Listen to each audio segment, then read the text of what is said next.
Okay. On to the next issue. Issue number 3. December 1985. Elite. It's not reviewed, it's just a preview. I think it's reviewed in the next issue. You have to wait a bit for that one. Machine code cracked, mini listings, mega maps, Marsport.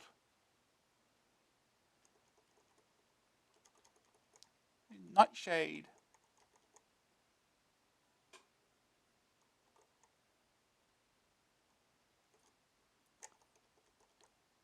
Here's the contents.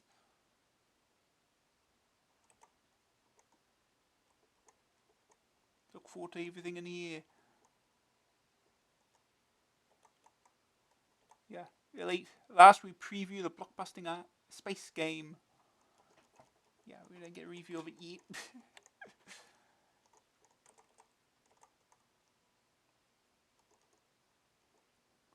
Rambo, Freaky Goes to Hollywood, Knight Rider. The Never Ending Story, Daddy Thompson's Super Test, Match Day.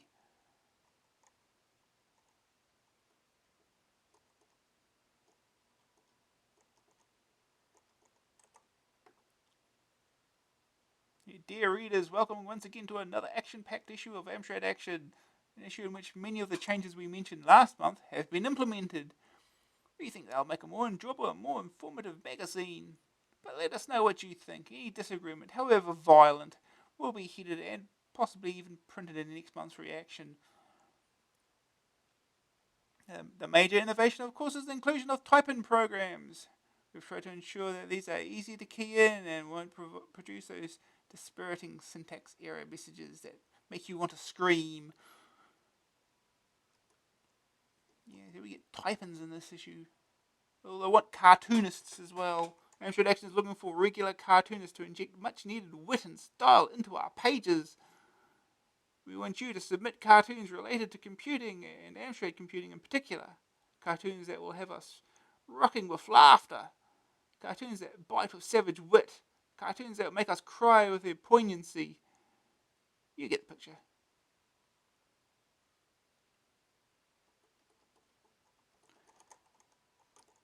Competition winners. Mystery Reader. Last month we reported that one single solitary copy of Amstrad Action 1 had been sold in Somerton, but shortly after the magazine went to press, one copy disappeared from the shop. We can't be sure it was actually bought, but all the signs seem to suggest that was the case. Now we can reveal that issue 2 has also sold one copy, a staggering 33.3% of newsagents' stock in the Somerset metropolis, or royal town of ancient Wessex, as they like to say on the road signs. Please drive you horse and cart carefully through the town. He's Tootin Hospital. Not because he's ill, no, he's just visiting a very sick friend, having a secret laugh at the trouble that car has given him. I always did think Toot had a very nasty streak in him. This latest Toot International production was brought to you by Nicholas Coles of Alresford, Hampshire. I'm off to hospital to see a friend. He's had an accident, a nasty road accident at that. I was hitting my C5. Presumably it's Sir Clive. I'm in trouble with his C5. There we go, here's our letters.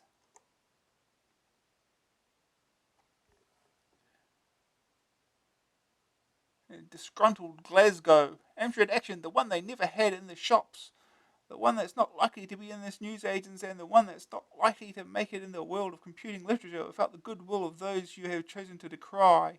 Your advertising blurb in search of subscription customers is, to say the least, of a very offensive nature towards the very people who will be giving the reader his first opportunity to taste the undoubted delights of your literary genius.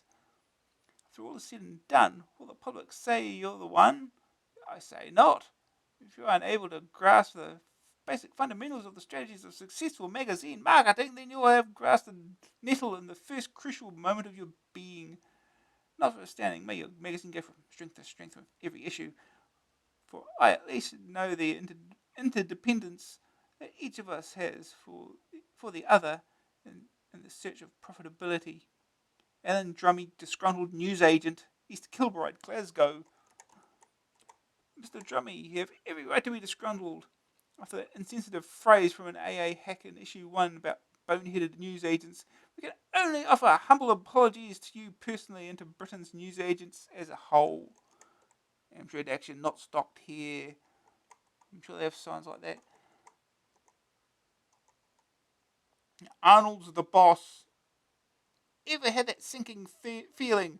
I always get the mick taken out of my wonderful machine. Everyone else has a Commodore. Yuck. I have played some games on the crummy Commodore, which I've got on the Amstrad. Sorcery, everyone's a wally, and they're horrible. When you load a game on the commie, it must be very quiet. I won't even be allowed to eat my crisps. So tell those commies who's boss. You call Commodore users commies. Excellent.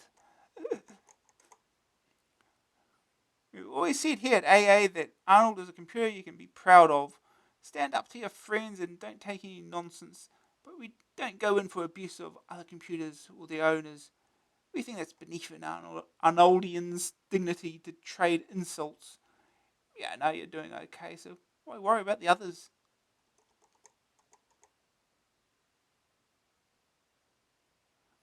Interaction. In all my years in computing, since my ZX81, your magazine is the only one I've written to, as it's so interactive with its users. After buying your first issue, I thought about subscribing, but thought, how could you possibly get better? Looking through issue 2, you have, and so you will shortly be receiving my check for a great special subscription offer. On my questionnaire form, I told you not to use Sonics in your game reviews and use sound instead. But you still are. Why is this? Could you also please tell me how to get more than 112,000 on Way of the Exploding Fist? So I just can't see that this is possible. Is it using cheat modes? Frederick Burton on Trent. I'd like to think that we're interactive and user-friendly, and that we'll go on improving. We always listen to readers' advice, but we don't usually take it when only one person seems to think in a certain way. As in the case of sound and sonics, you could try getting up a petition among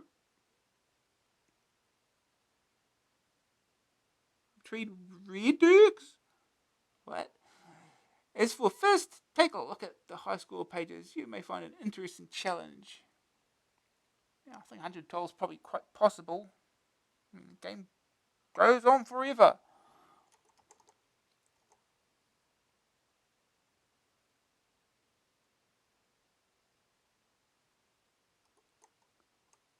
Well, look at that submarine. There's this submarine in the middle of the city, apparently, for reasons.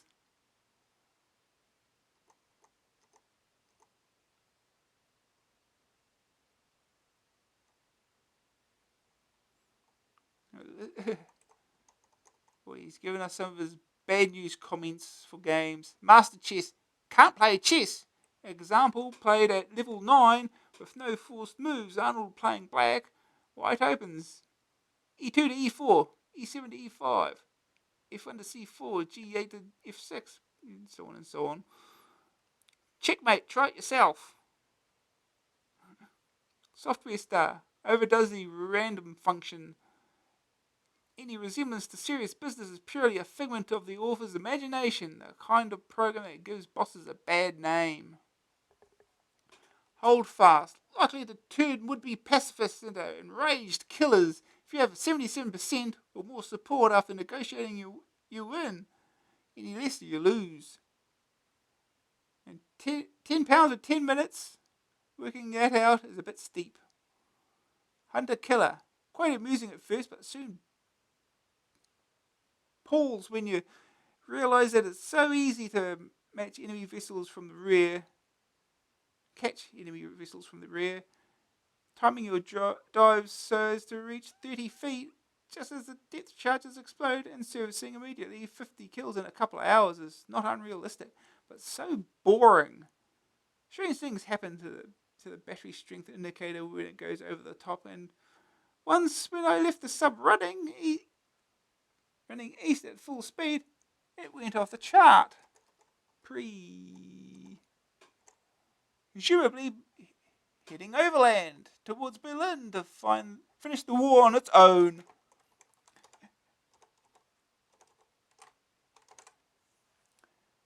Steve Davis snooker. Great as long as you have a white ball to play with. Mine has a tendency to vanish in mid-shot. Arnold freezes solid, dumbfounded, and refuses to cooperate further.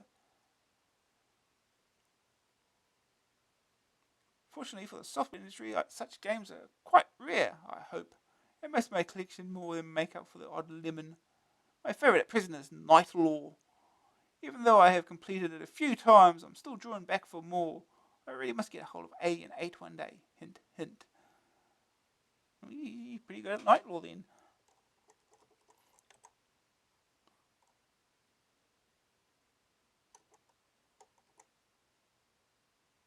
Thanks for the opinions, Mr. Grant. We think you'll see fewer lemons as time goes by, but what can you mean by hint, hint?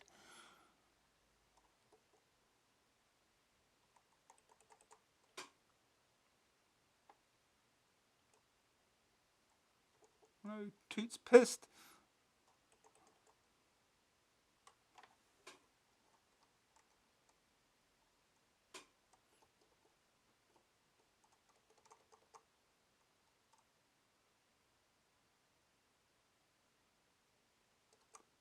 A cautionary tale. Unlike the majority of readers whose letters were published in AA2, I did not rave about that new magazine straight away. I approached with caution due to the fact that the cover was not the usual straight-laced basic format. After flicking through the new mag that was full of reviews, I still remained unimpressed. However, when I finally parted company with a small £1 coin, I felt I had to read the whole magazine, as the articles were so varied, humorous, interesting. The jumbled up, pardon the expression, format of the magazine is so refreshing and makes compulsive reading. Also, unlike many of the readers, I shall not cancel my subscription support to CWTA, as your magazine is so totally different, and there is room for both of you on my bookshelf. Also, on the plus side, it is nice to see editorial comments after almost every letter instead of only one or two. Thanks to a bright new mag, Ian Smith, Burton-on-Trent. I don't think I will pardon that expression, Mr. Smith. Jumbled up indeed, pistols at dawn. Or would you prefer Amstrads at 50 paces?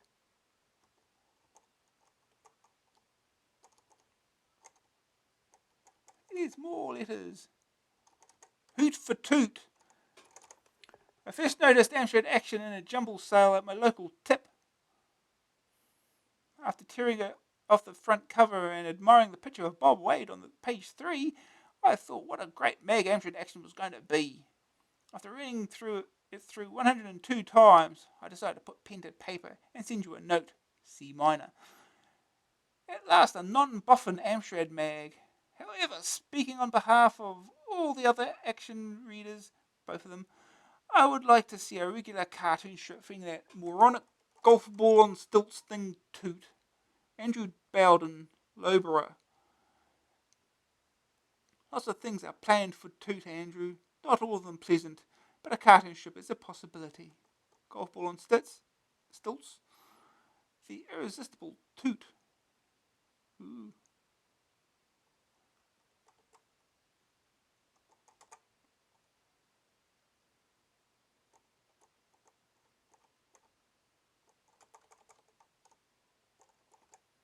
Let's see.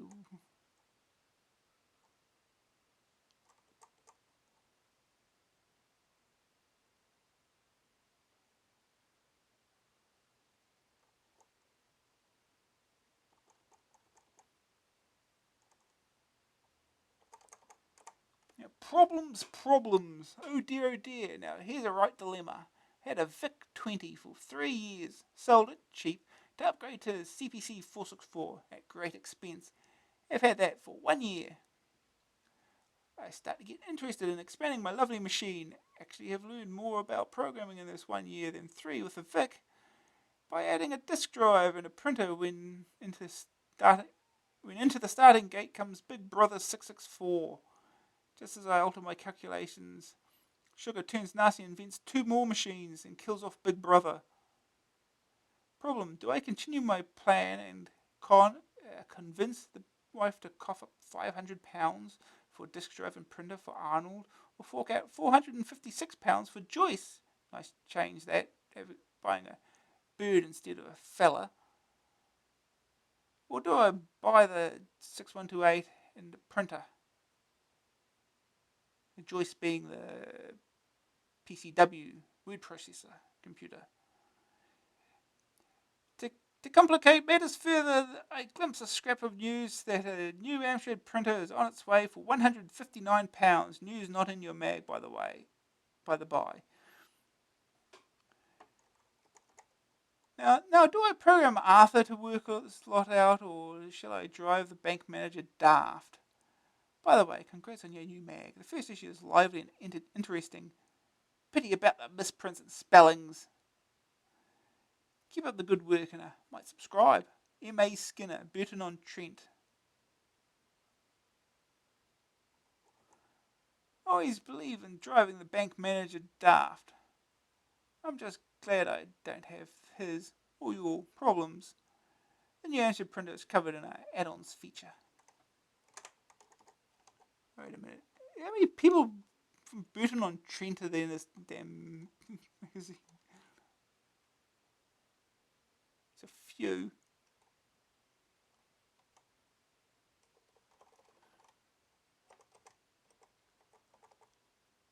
Commodore owner! I know you are probably being swamped by letters of praise and thanks. Well, I like to add mine to the swamp of letters. Your magazine is great. You'll probably hate me for this, but I own a Commodore 64 and I'm proud of it. I hope to get an Amstrad soon, and I'm proud of that too. There's one thing I would like to see in AA, a page of Toot's adventures. I have enclosed 2 ideas for you. Before I go, unlike most magazines, please don't make controversial comments about other machines. Keep up the good work, Nicholas Coles. Oh, yes, that guy. He did the toot thing. We don't hate anybody, Nicholas, and we certainly won't be going in for disparaging comments about other machines, even if they aren't as good as the Amstrad.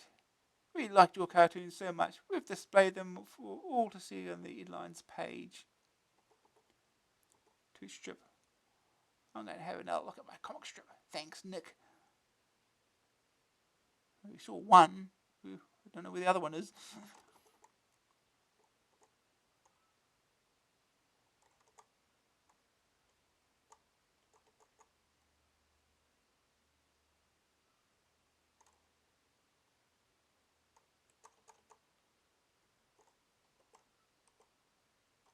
High Rise.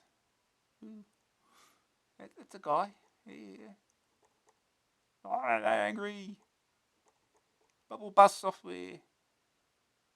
Wonderful logo.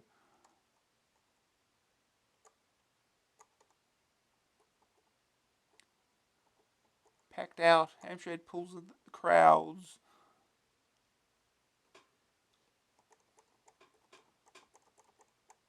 Lord of the Wrestling Rings.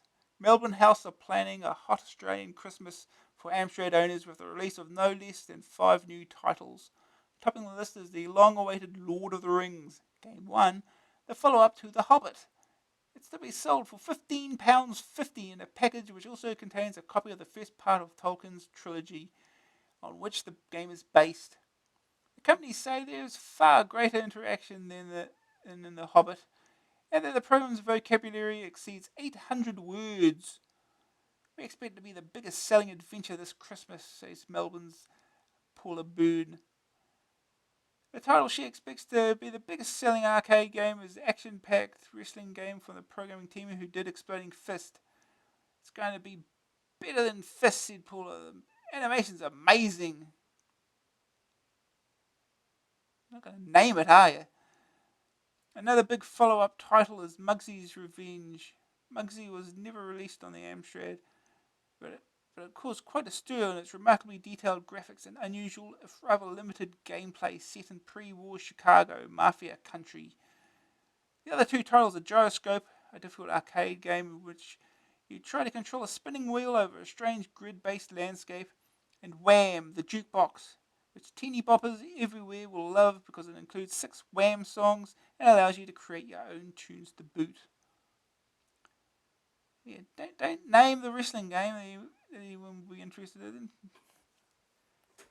I'll probably guess it. They're probably talking about Rock and Wrestle. Anyway, on for the. We'll just keep going. Who needs a spelling checker? They do, apparently. These are top 20 charts. A second chart of the current top-selling Amstrad titles shows several games still doing very well, as far as for some time at the top. After some time at the top. Fist stays at number 1 and looks set to keep ahead of the opposition until after Christmas. Mastertronic maintain their strong presence with 4 budget games in the top 10. The news has got around that Mastertronic are producing some of the best value software there is. Last month's master game, Highway Encounter, is in with a bullet at 11 and will surely make progress towards the top. Again, there's no 8 in Will. Codename Matt 2 is another new entry, while Thunderark has slipped out of the reckoning, but Gargoyle will surely be back with Marsport. The only adventure in the top 20 is still Level 9's Red Moon. The chart is compiled by Polling John's Gallop and covers the 4 weeks up to October 18th. For your favourite games, see the charts and hot stuff. It's at the other end of the magazine. Sure, we'll get there eventually. Way of the Exploding Fist, Frank Bruno's Boxing, Non Terra Quos, Finders Keepers, Chiller, Starion, Beachhead, Scrabble, wonderful Scrabble, Locomotion, Lords of Midnight, Highway Encounter, Dragon Talk, Airwolf, Codename Matt 2, Alien 8, David Thompson's Decathlon, Brian Jack's Superstar Challenge, Project Future, Red Moon, and Short's Fuse. Nightlaw's gone from the top 20, unfortunately. Well.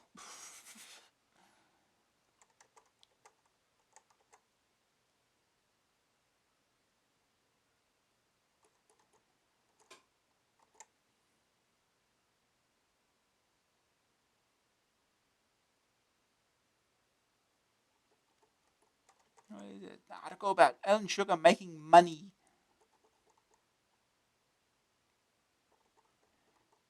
Shogun Slowdown. Virgin's long-awaited Oriental strategy game will have to wait a little longer. It's not due out now until early 1986. It sounds worth waiting for, though. It's a strategy game in which you have to work your way up from the lowly status of peasant to become the mighty Shogun, Japan's warlord master. Before you make it you have to slaughter a large number of rivals. Shogun is an icon-driven program, so there's no text entry at all. It takes place against what Virgin describe as a beautiful landscape, while you control the animated figures.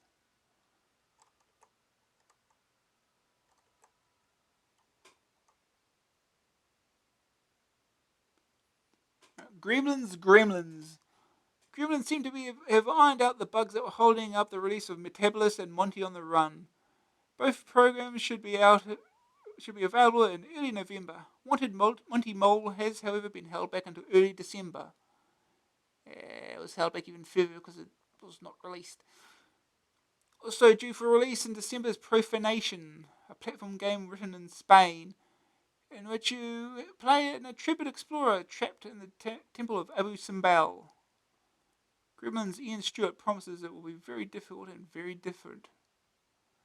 Yes, not to be confused with the other Profanation French game written by Eric Chahi. It's a very different game. For release in the new year, Gremlin have games based on the role-playing book The Way of the Tiger. The first of the programs will be in 4 parts, mixed fighting and strategy, and starring the Ninja Warrior Avenger. All the games will cost £8.95 on cassette and £12.95 on disc.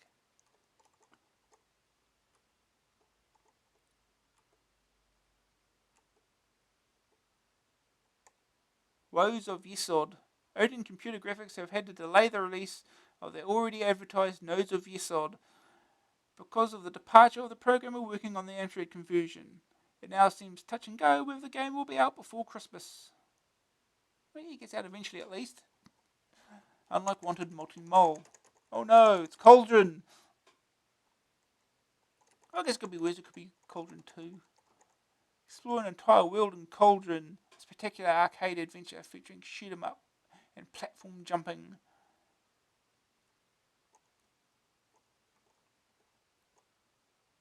All I want for Christmas. Joystick.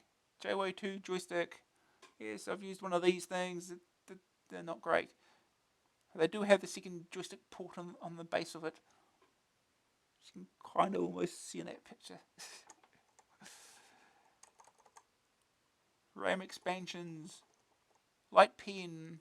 Disk drive. £160. Modems. Data recorders. Speech synthesizer. Kingston joystick, because that's what you want.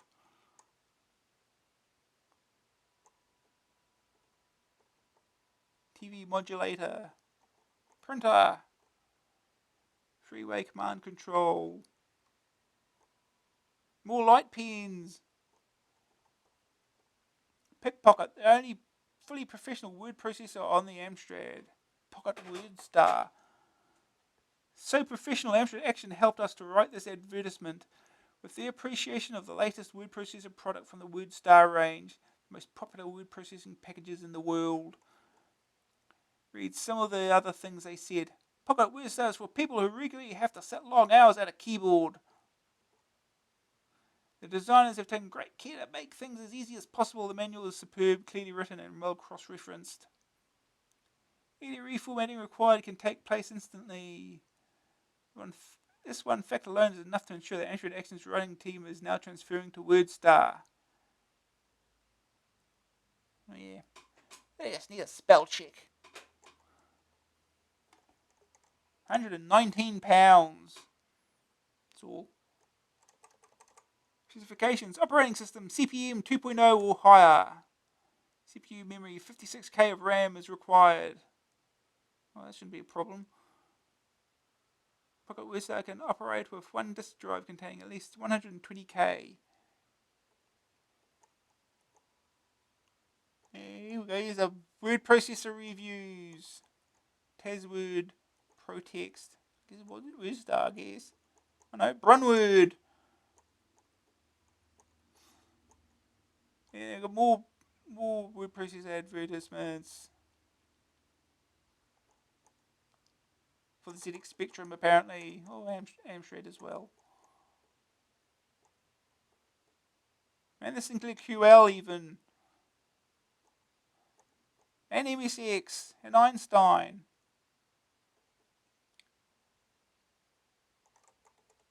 Oh, and Commodore, apparently. Missed that one.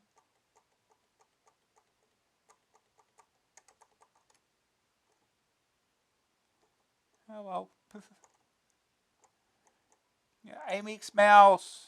Oh, it's artwork. Look at this artwork. Wonderful.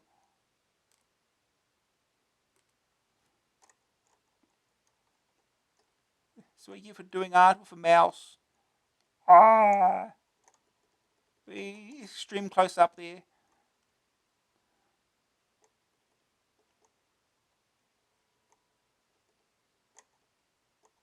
More advertisements. Laser Basic. Turn your computer into a professional games writing machine for fun and profit. Yes, everyone wants games written in BASIC. Or even made by Ocean.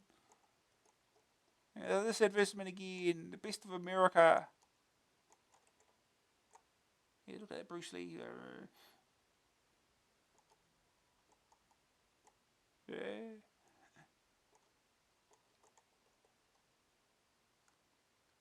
High Soft, Pascal C, Font Utilities, apparently horoscopes, apparently even. Machine code cracked. And they give you a demo program in BASIC.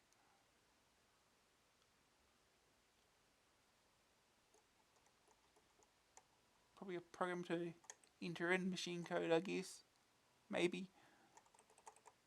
We only just got over my cold. Poor toot. Inside the chip. Now we're going into detailed stuff here.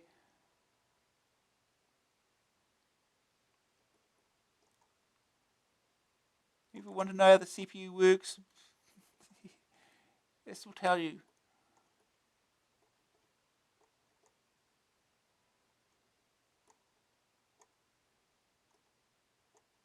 And books.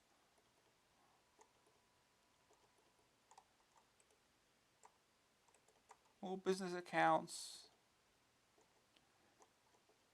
Okay. Now we're getting into the stuff. Now we're getting into the games now, finally. The all-action reviewing system.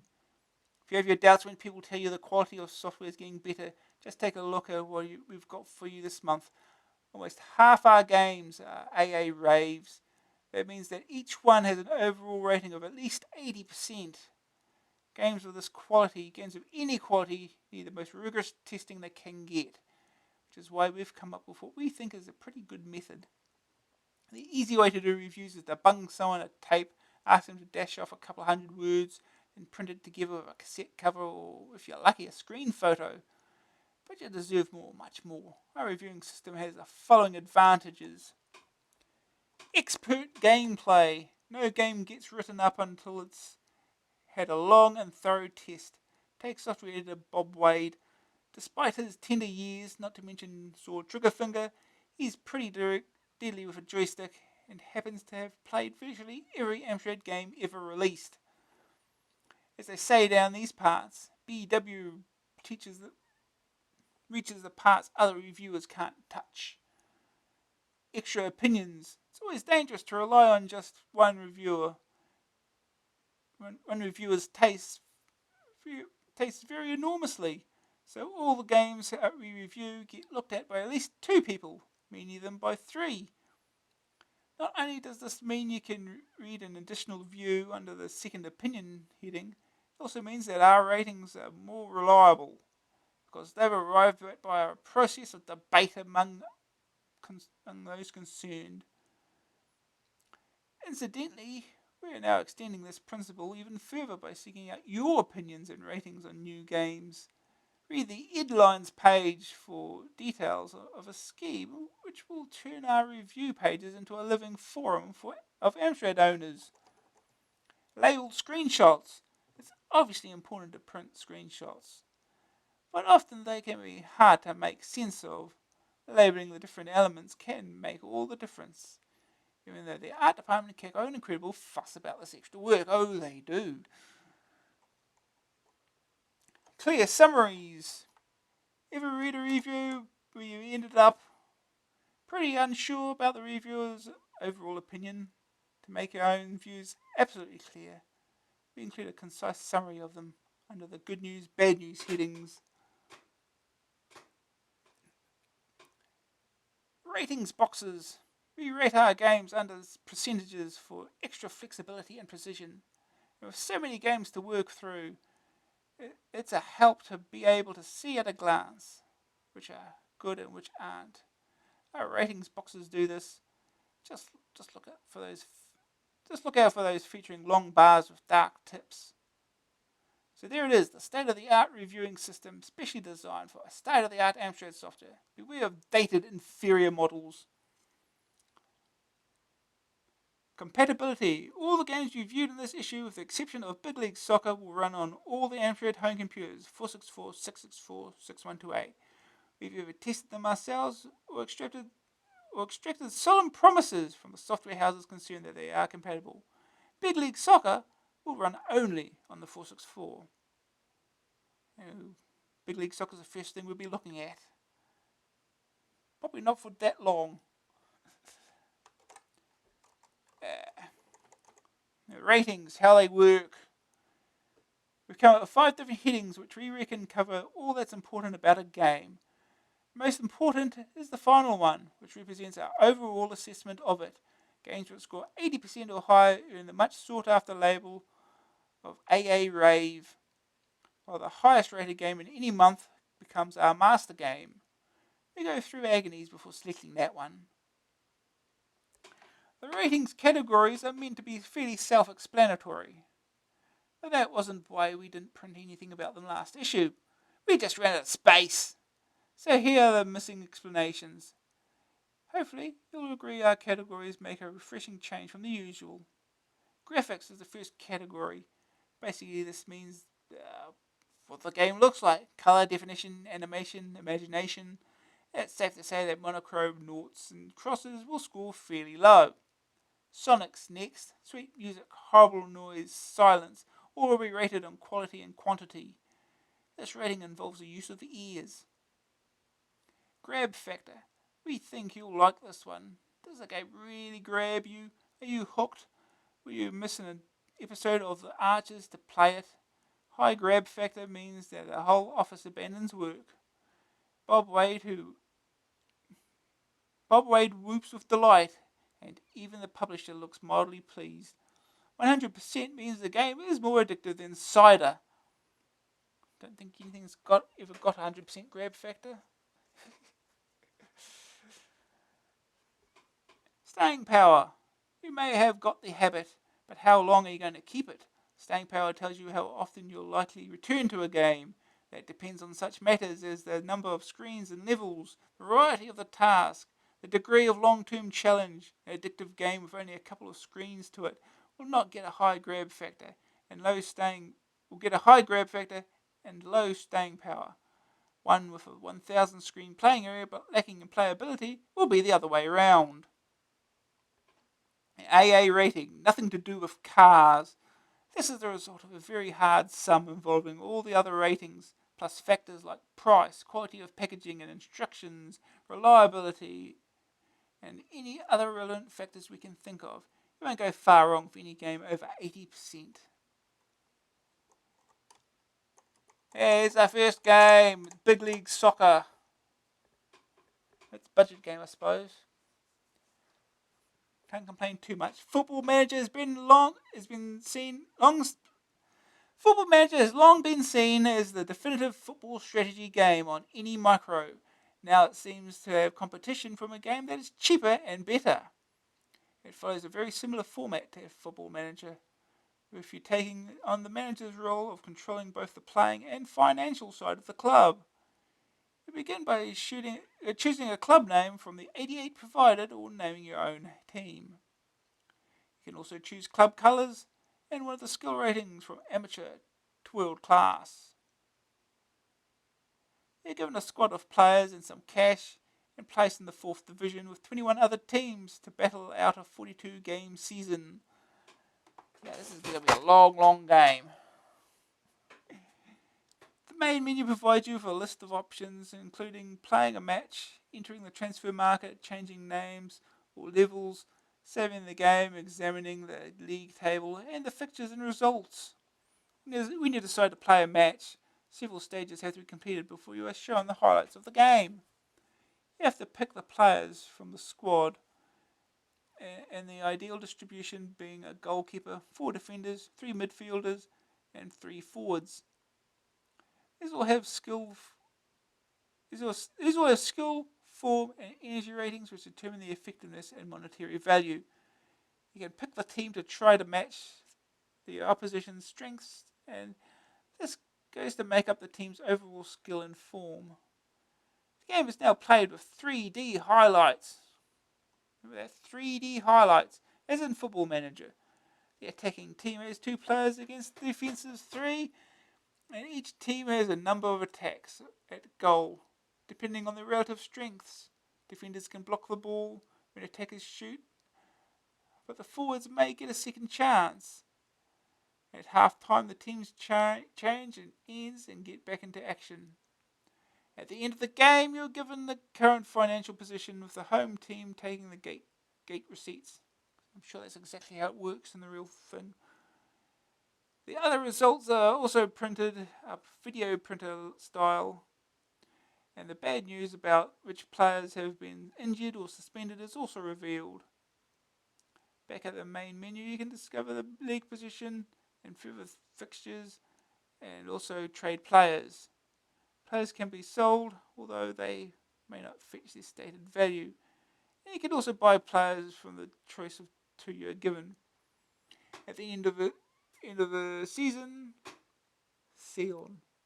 At the end of a season, you can be promoted, relegated, or even sacked.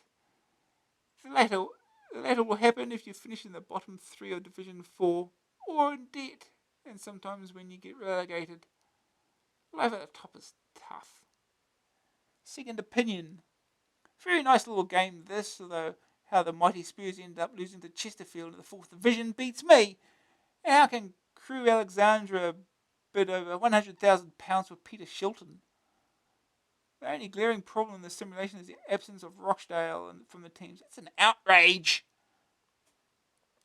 Good news. Better than Football Manager. Cheaper than Football Manager. Very long seasons with plenty to do. Nice 3D highlights. Ideal for football fanatics. Bad news. Picking players for every match gets repetitive. You'll be playing it until the early hours. Very similar to Football Manager, so no points for originality. Look at that screenshot. Goal. The 3D action as Wimbledon head towards a glorious victory. The FM difference. The comparison of Football Manager is inevitable, but this program has several things going for it that the original lacked. The most obvious is the price tag. Very attractive. The 3D highlights are much better than Football Manager, with big animated figures, not little stick men. Big? The handling of players is also better with common sense player transfers. If you offer the asking price, you get the player. Injuries and suspensions, and a more constant guide to player form. The presentation of the fixture and past results list is also good. There are more games in the season in bigger leagues. The only point it loses out on is the lack of cup competition. So although it's fairly unoriginal, it definitely improves on its predecessor. Graphics 46, Sonics 15, Grab Factor 84, Staying Power 84, overall rating 82%. Okay, now we get to play our first game. Been at it half an hour. We get into a game finally.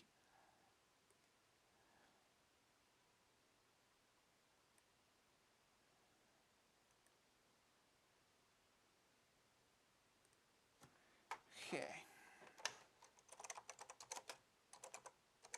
Only works on the 464, so must use that.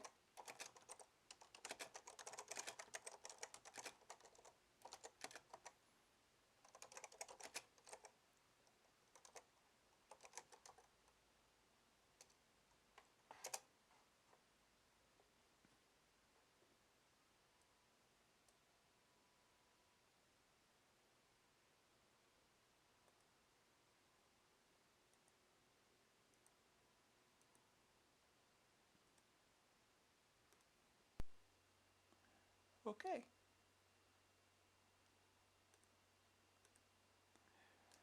Okay, here we go, finally. Getting into games.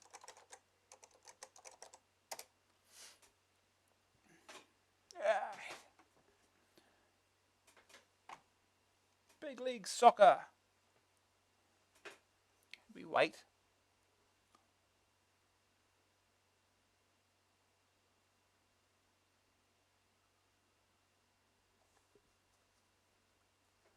Do you want to load a previously saved game? No.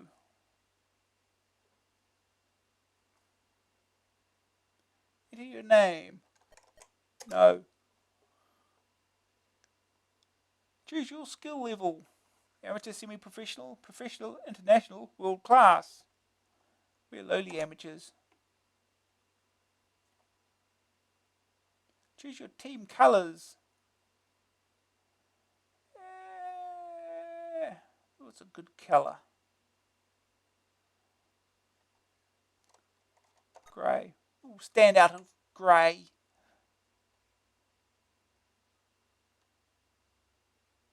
Choose your team. We've got 88 teams to choose from.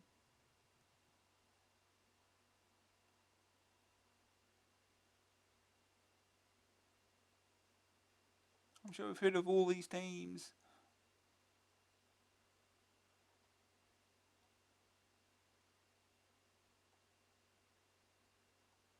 I'm sure we can be North City. You want to change the team name? No!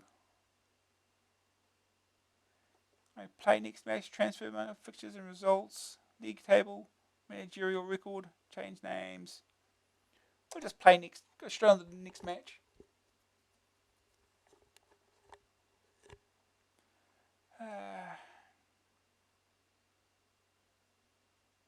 Form 0, skill 0, defense 0, midfield 0, attack 0. Press a key to pick your team. Pick our team.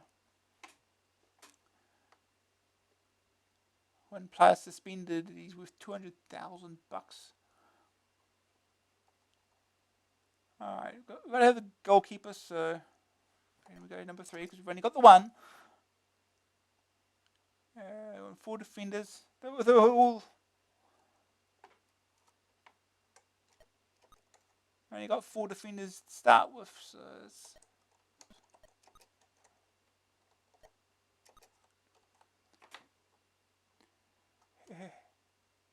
And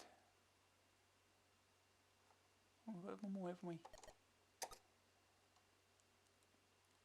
Best midfielders. Best one is being suspended. So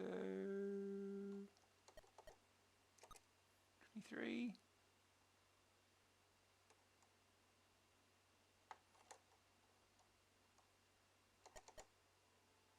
Yeah, let's go with the first 3. Be lazy. And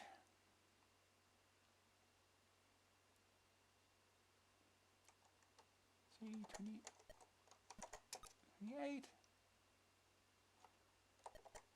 30. Kenny Dalglish. Yeah, okay. Oh, we get one more, huh?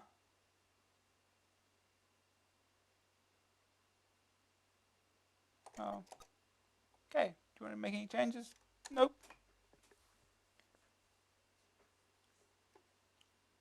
Oh, there you go. Form 6. Skill 57. Defense 61. Midfield 56. Attack 80. Okay. Do you want to make any team changes? No. See what happens. Probably lose. That's probably what will happen. Press the key for highlights. Here we go. This is highlights. We don't do nothing here. Also, hey Tomoto. Oh. Good to see you here. Ooh. We're playing soccer.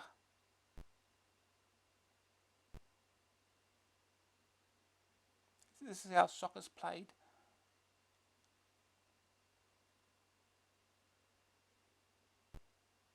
Ooh, that's going towards the goal. Oh, boo. Where's the goalie? Shouldn't the goalie be in the ball and whatever? Yeah, here we go. Yay! Goal!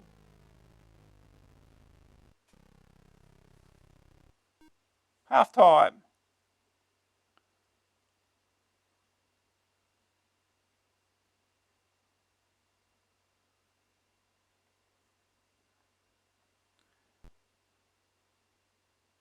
You missed. Good. Here we go.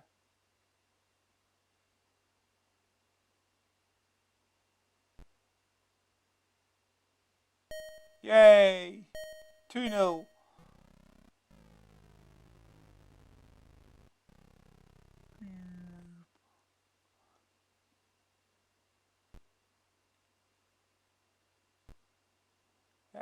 Ah, boo.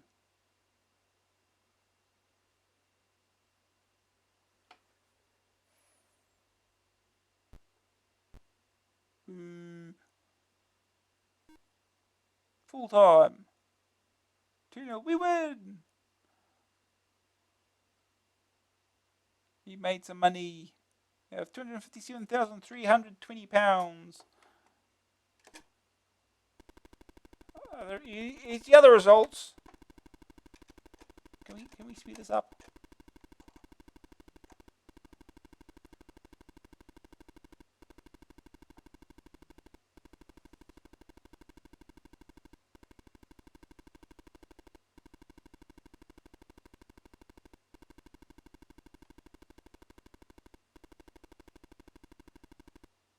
Good.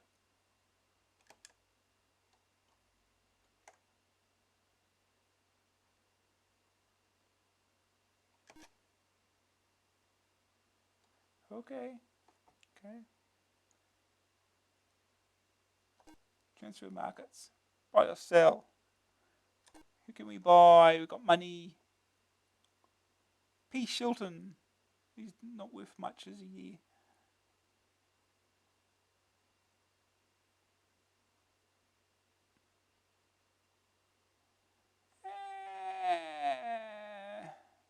And back to the options. Just go to the next match.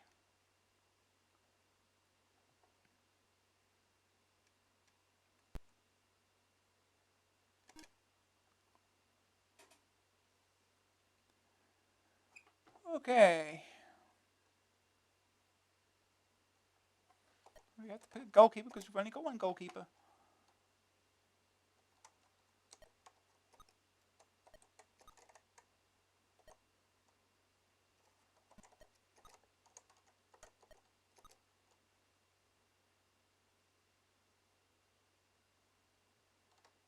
See.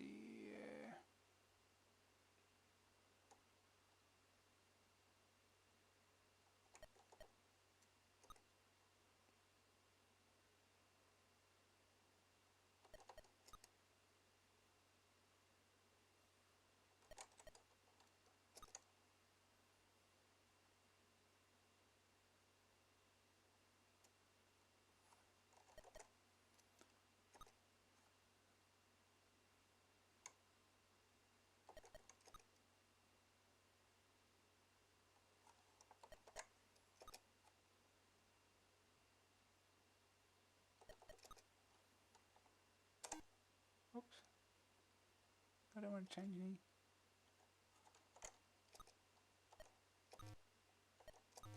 Oops. No, I don't want to make any changes. Skill 58, defense 64, midfield attack 84. Okay, see what happens.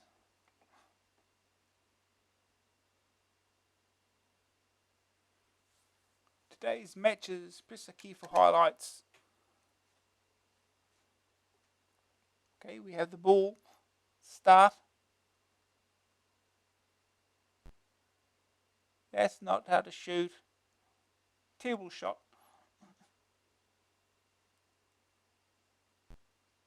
No, you're not learning.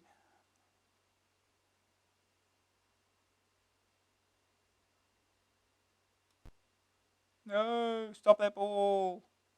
Oh, good, he missed.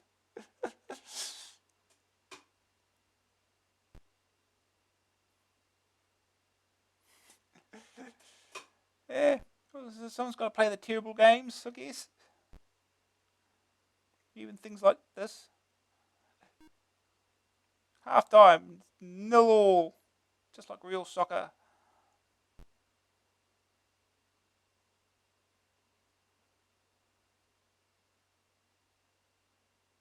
Come on, in the goal. No, you missed.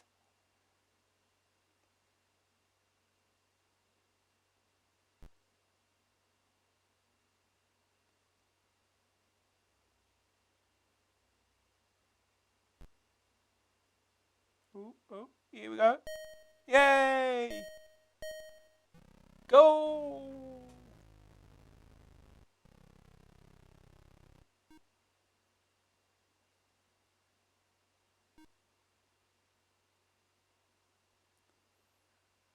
balance. We still lost money somehow. Well, it's probably because he was away, I guess. I don't know.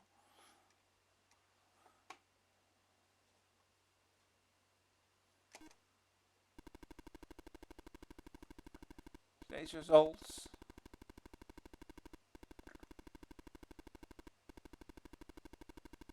They could have formatted this a little bit better, couldn't they? You know, even up the margins or something. Make it more readable.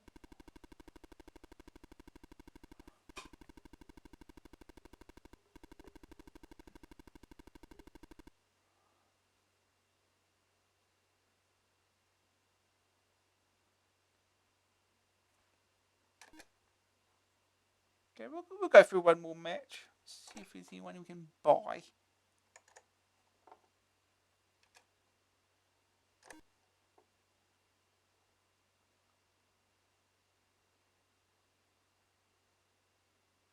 Glenn Hoddle is only with £75,000.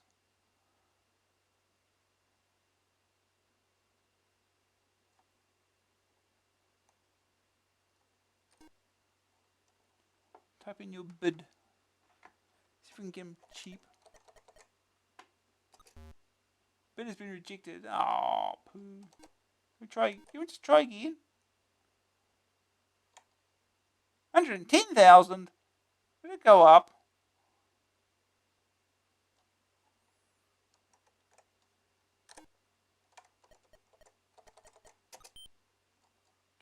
Okay. Let's head on to one more match. Home match. Okay. We've got 5 defenders for a change.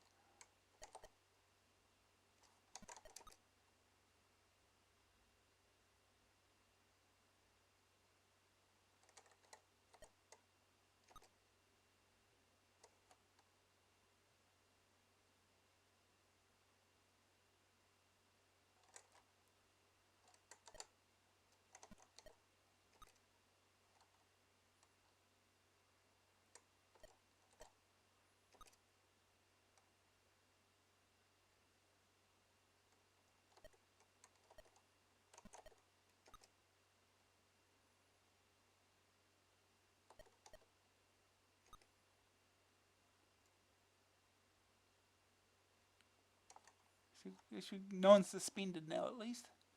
Something.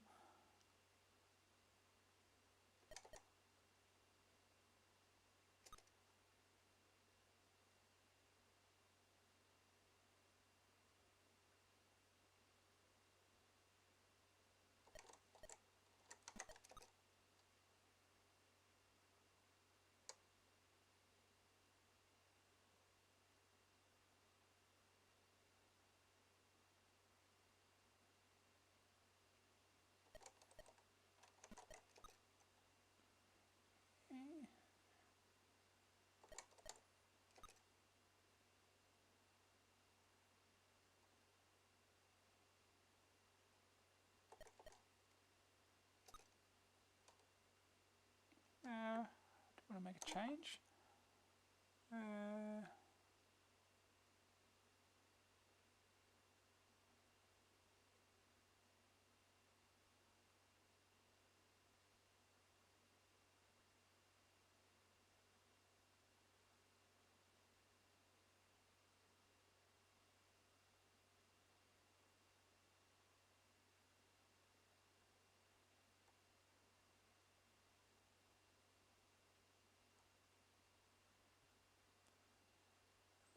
We'll drop.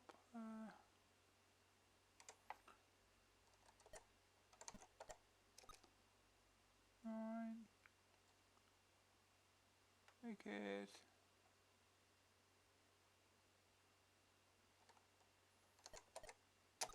Okay. Okay, this time.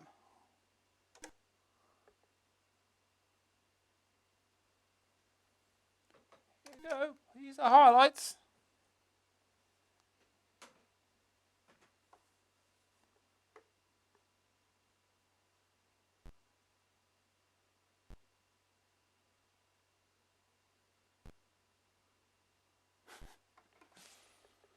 Okay.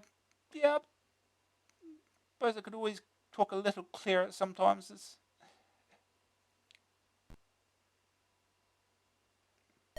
Hey, go!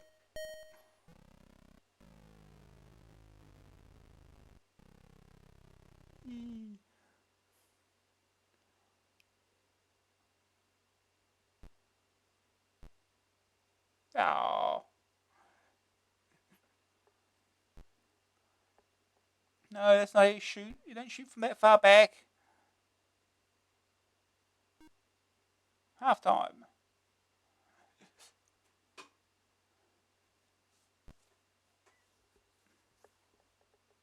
Right between the two of them. Useless.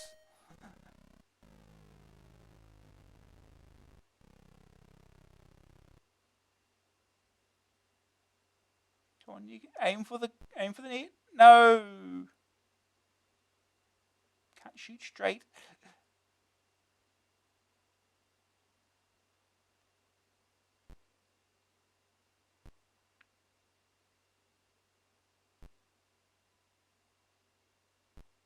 Oh,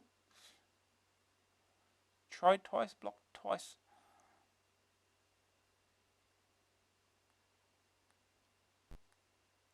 Oh, oh, oh. Oh,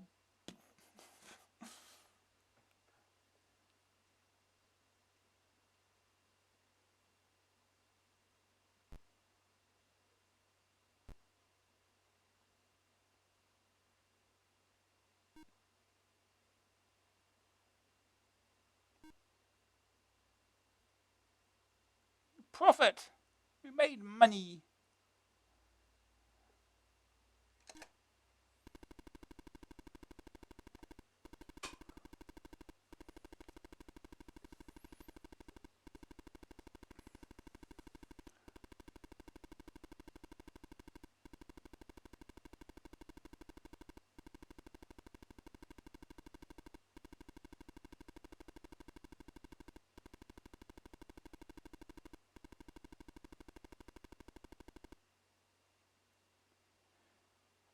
Yeah.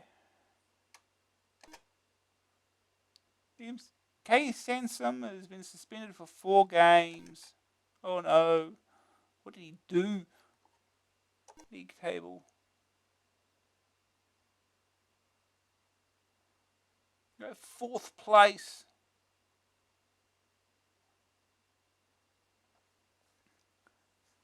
Anyway, we'll move on from this. It's just another 39 of those. So, yeah, we'll head on to the next the magazine again. Okay. Of course, next game is 3D Grand Prix. My favourite genre of game. Grand Prix Rally 2 came close to being a good racing game, but at least we have the real thing with this excellent simulation of Formula 1 race action, where you could be the next Alain Prost or Nigel Mansell, whoever takes your fantasy. The action takes place on 8 different Grand Prix circuits with 23 other cars in the race with you. The aim is to finish in the top 3 on each circuit, which will allow you to proceed to the next. If you fail to make the top 3, the game is over and you'll have to start from the first circuit again. The screen view is of the car cockpit, nose cone and front wheels, with the track and cars ahead. Within the cockpit are gauges to indicate revs, speed, temperature and gears. There are also wing mirrors on either side showing the track behind the car, and a status line at the bottom of the screen to indicate score, lap, position and high score. You always start at Zandvoort in Belgium in pole position with at least 3 laps ahead of you. The start of the race is signalled by 2 lights changing from red to green and allowing you to race off the line. There are 4 gears and neutrals, so you've got to work through these or you'll be left helplessly revving the engine on the line. Your first place is lost almost immediately as another car races by you, but this can be quickly regained as you blast into fourth gear. Cornering and passing other cars are the hardest parts of the racing and must be practiced in order to defeat the opposition. The front wheels turn the car left and right with acceleration and braking also under your control. The other cars will try to get in your way and also get past you. To avoid them on straights, you have to squeeze by on the edge of the track at corners. They will try to cut you up on the inside, forcing you to go around the outside of the bend. When cars approach from behind, they loom large in the wing mirrors. You may be able to block them by weaving about the track, but not for long. The collisions with other cars, track sides, signposts, all running right off the track will bring the car to a dead halt. And after a short delay, you'll have to get back on the track and accelerate through the gears again. The grass at the edge of the track can be clipped with one set of wheels, and this will slow the car down rather than stop it completely. This happens when you take a corner too fast, and if you're really gunning it, you may lose control completely and slide out. If the engine is run at too high revs for long, it will overheat. This reduces the power output until it is cooled off. So particularly heavy-footed drivers may find themselves suddenly slowing and being passed by other cars. Any delays, you may lose your positions in the race, but to qualify for the next circuit, you have to finish in the first three after 3 laps of racing. For early circuits, you can ease off once in the top 3 for safety, but on later circuits, the other drivers improve and you'll be at the limit for the whole race. Here's a second opinion. Very enjoyable and very exciting. Motor racing is a bore to watch, but great to play on an Amstrad. There's other drivers though, they're worse than London taxis for cutting you up on corners. The circuits are cleverly constructed to give you only the slimmest of chances to overtake before you spin into a bend. The wing mirrors are a neat idea, allowing you to cut up the others as they have cut up onto you. Good news, excellent graphics, particularly the car front wheels. 8 different courses, intelligent opponents of increasing skill. Lots of skill needed to drive the car at its full potential. Wing mirrors are a nice touch. Bad news, ear-numbing sound effects. If you fail to make the top three, you have to start all over again at the start. Graphics 88, Sonics 31. Grab factor 88, staying power 87, overall AA rating 87%. So, okay. So now we get to have fun with this.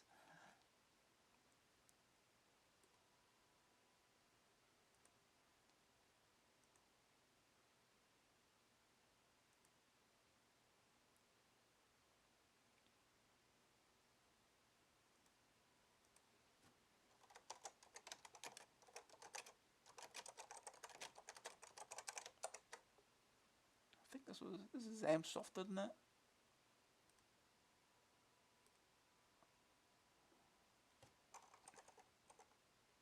Yeah.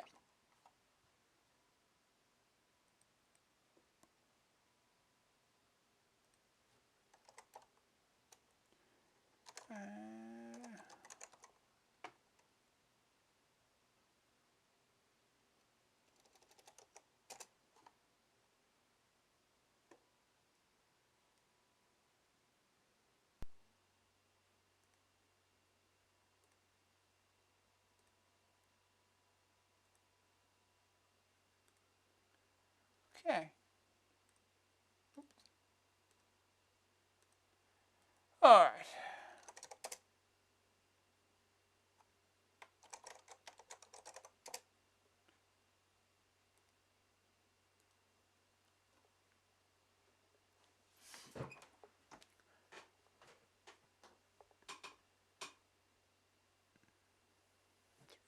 Grand Prix.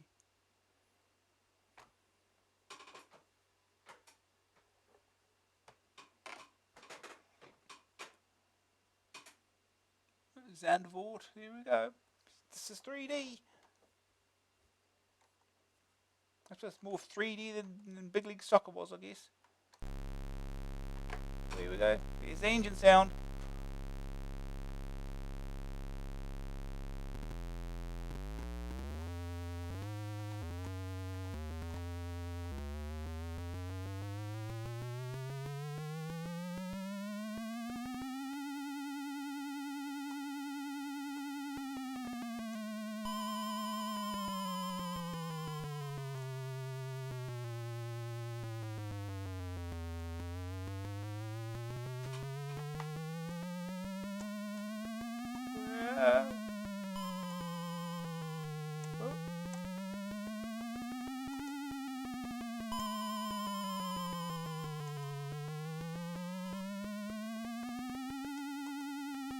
But it's definitely better than Grand Prix Rally 2 was. Keep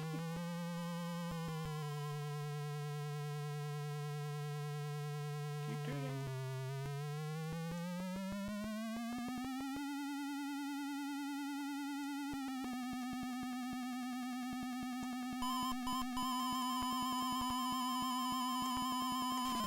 Oh. Ow.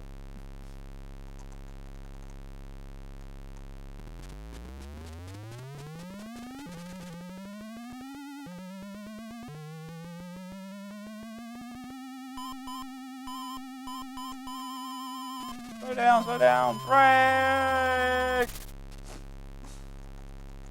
Freezes the brake for some reason.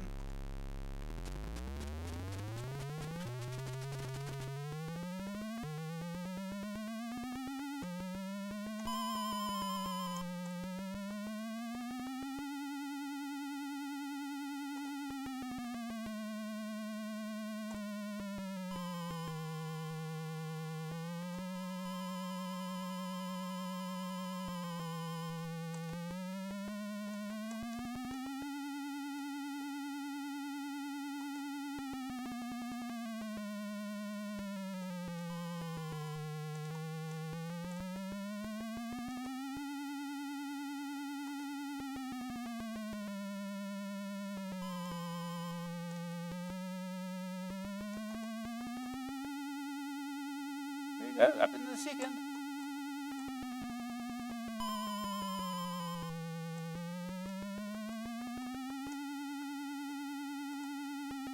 We're still on the first lap.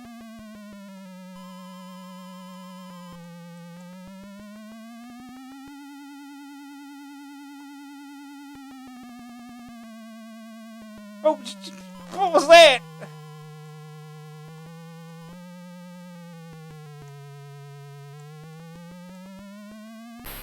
Ow. Good hitbox.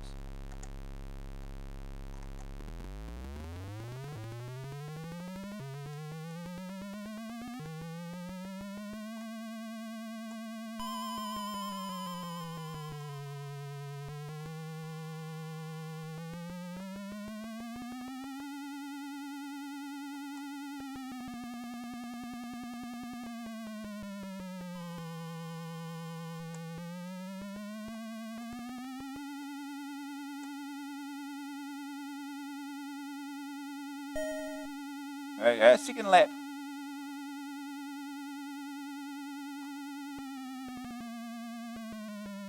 Oh Jesus, that is... I see you shift over quickly. Oh.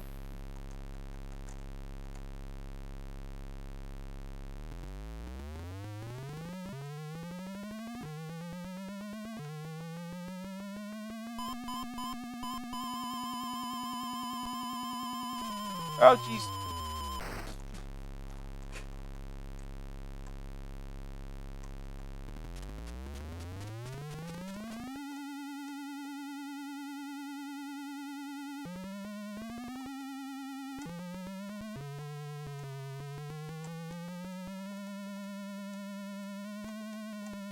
Get out of the way!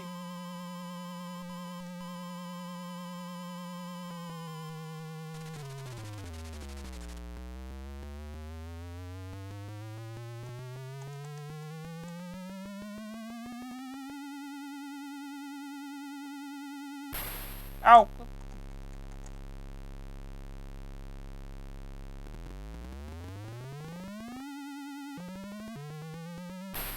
Oh, really? It's charged under me like that. I did another one!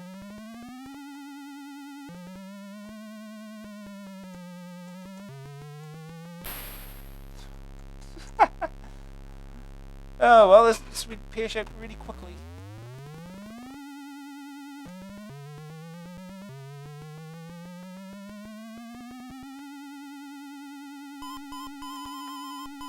Stop, stop, stop, stop. Sometimes it does not want to break.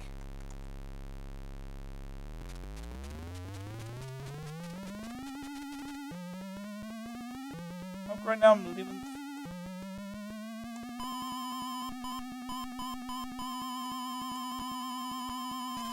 Oh, Jesus, sliding out again.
Oh, Jesus.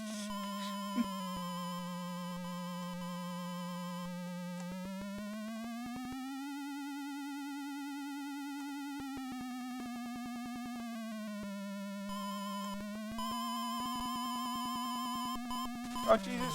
Ah!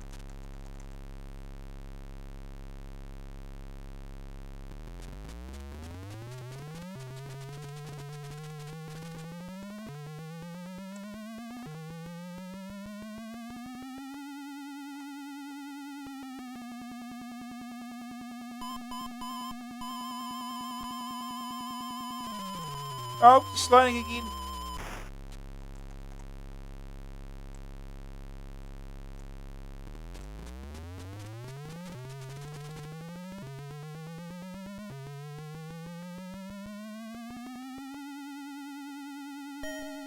Third lap.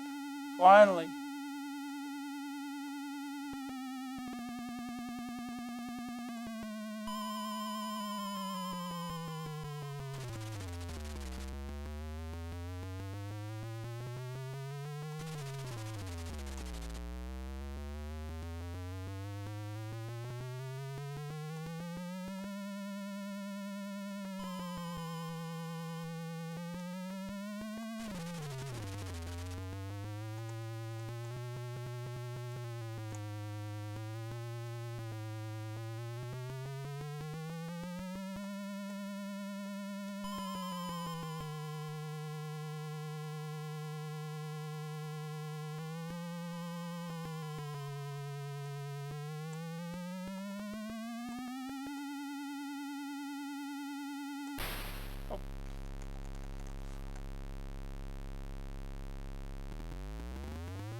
Brake, brake, brake, brake.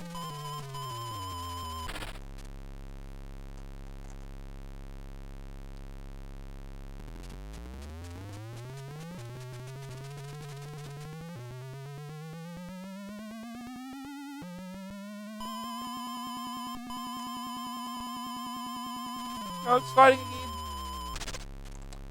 Well.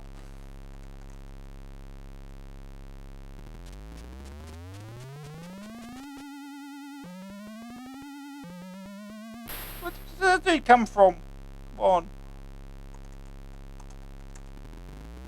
17th. Woo.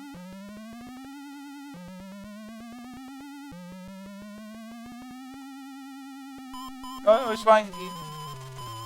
Right.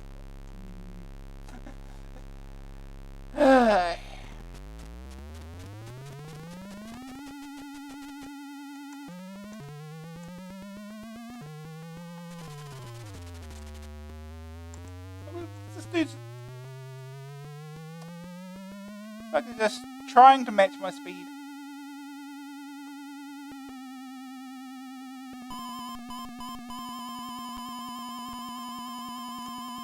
He's sliding again.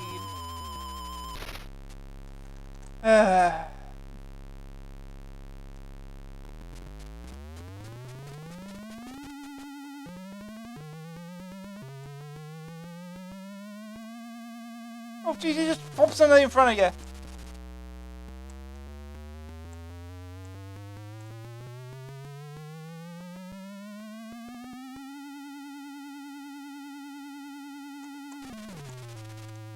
Oh jeez, he just did it again.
Course completed.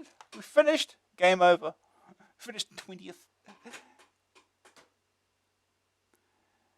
It seemed to be overheating probably a little bit. Just don't know.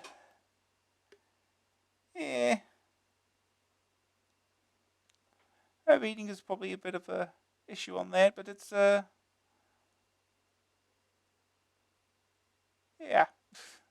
easy to get hit by pretty much anything. It's a little slight touch and just stop dead. Anyway, well, we'll move on to the next game. Got 3 laps of that.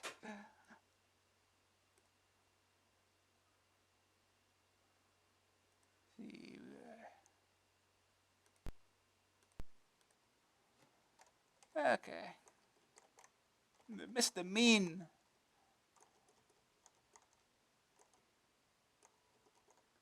There we go. Soul of a Robot.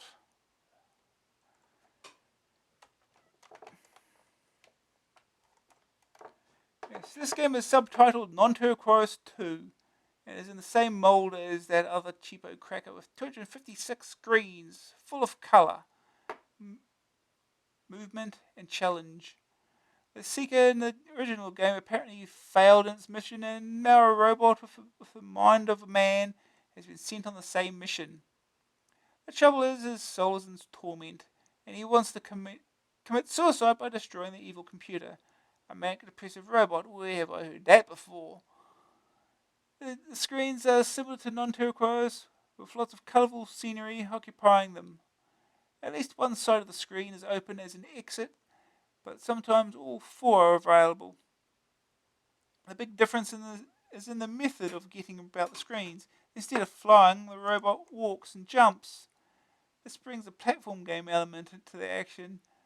It is still mostly about charging around, lots of screens blasting aliens on the way.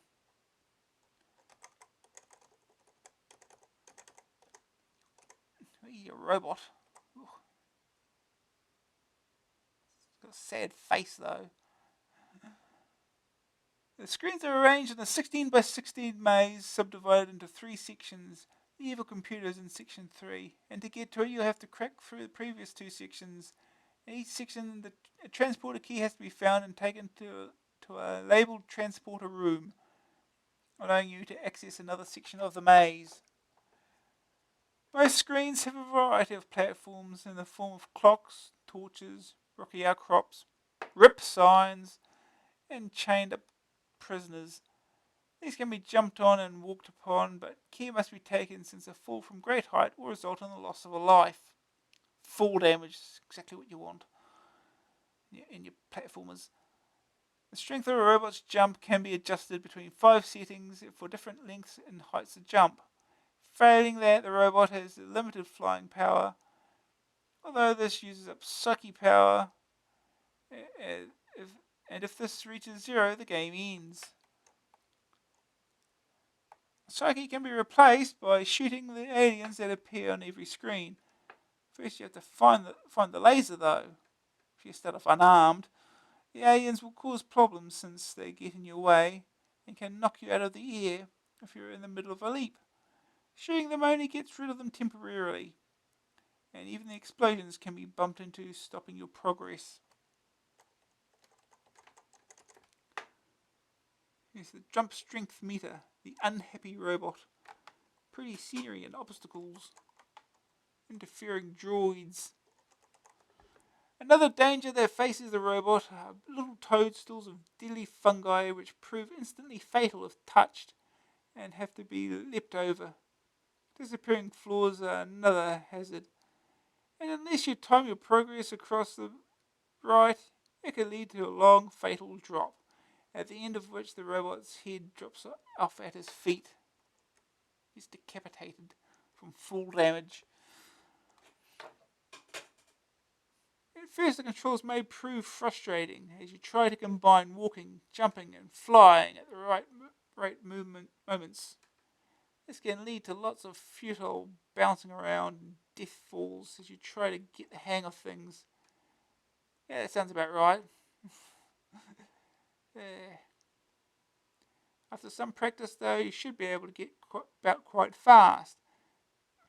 The other crucial thing is to make a map as you go along, because otherwise the scenery starts to look all the same and you get totally lost.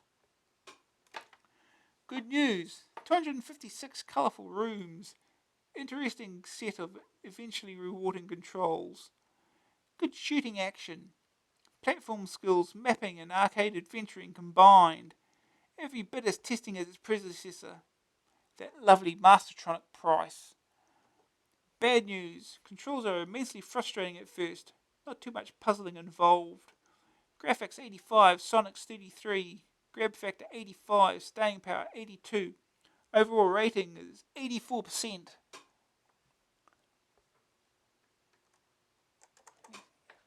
Look at that sad robot again. Okay.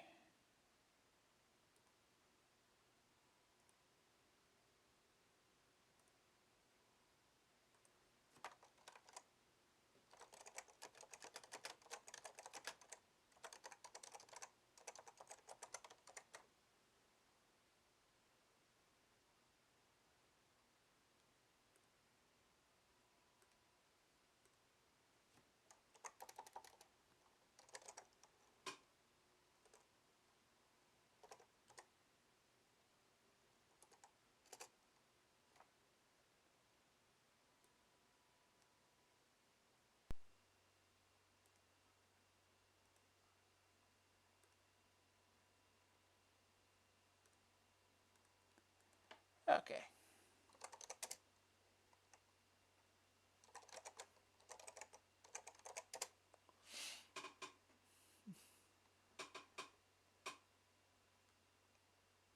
Angry C3PO is not impressed. No, we're not cheating. Soul of a robot. Non-Terraquois 2. Out of the hearts of a suppressed people has created a robot with the mind of a man.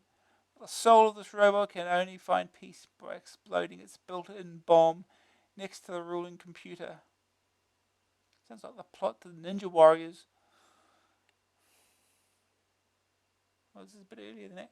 Press any alphanumeric key to start game.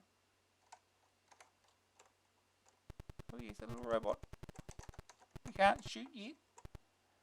This is the second screen you come across. Wonderful. How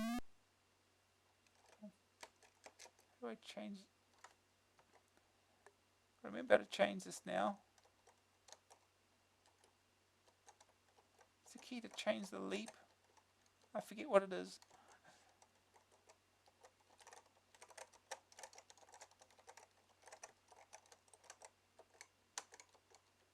Oh, there it is. W, apparently. Goes up and down and up and down. Okay.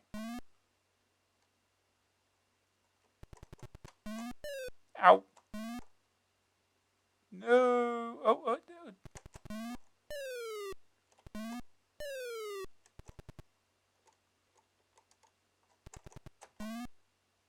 Okay. Go back out.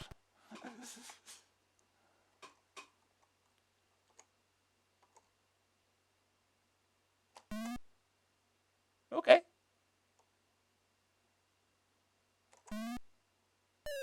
Ow. Oh, this.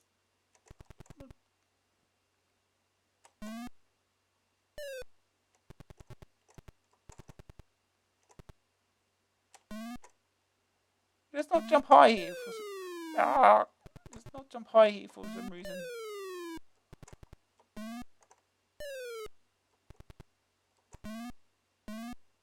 Okay. Ow. There goes his head. Okay, we made it. Ow. Touch anything, you go, out of control. Ah! Should have to go up, maybe. Oh, jeez.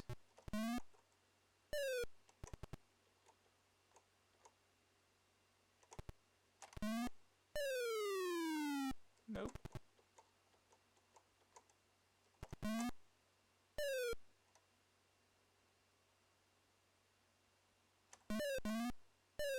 Oh.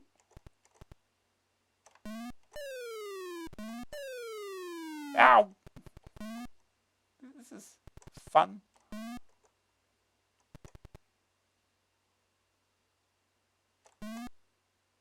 Oh, here we go. Oh, jeez.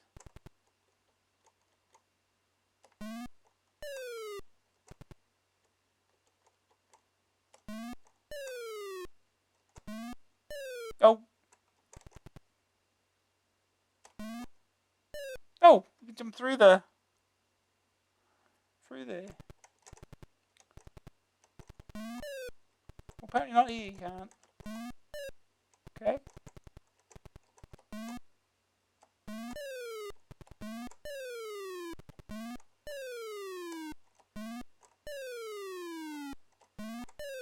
Oh, come on. This is...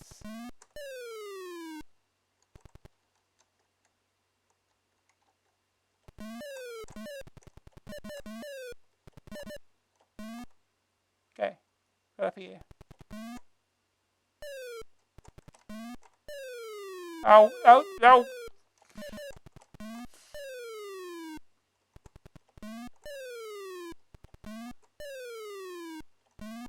Oh boy.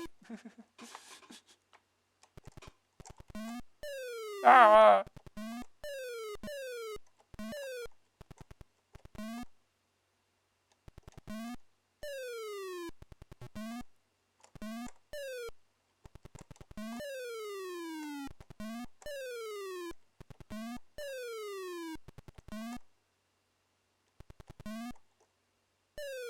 Okay. Oh.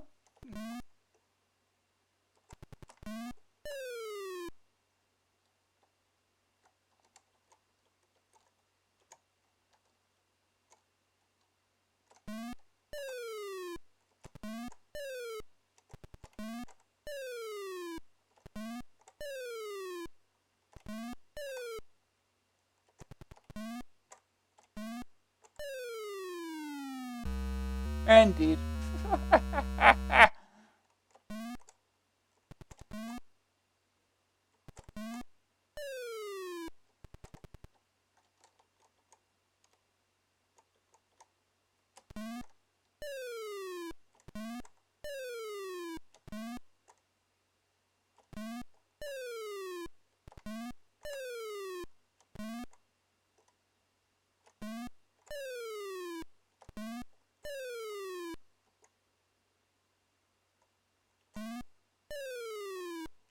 Just trying to figure out how this flying thing works.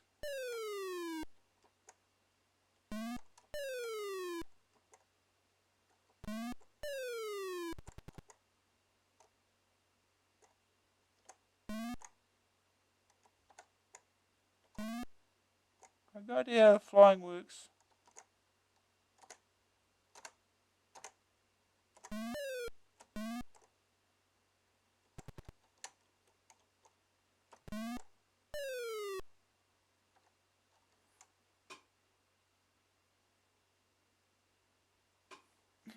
Yeah, it probably was just a dumb glitch that it got us this far.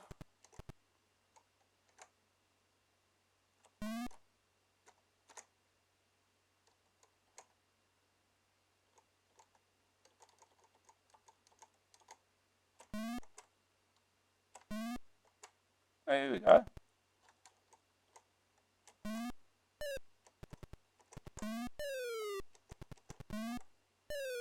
Oh, come on. Up. Out of the way. Oh, don't. Oh, don't.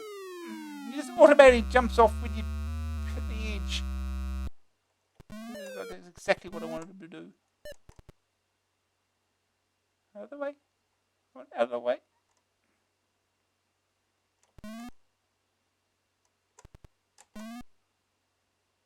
Okay. Oh. Wait.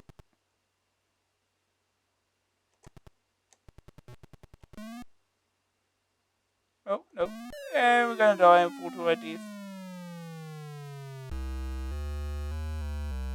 Apparently it's 11:15 according to that. And we're stuck here now. Swords.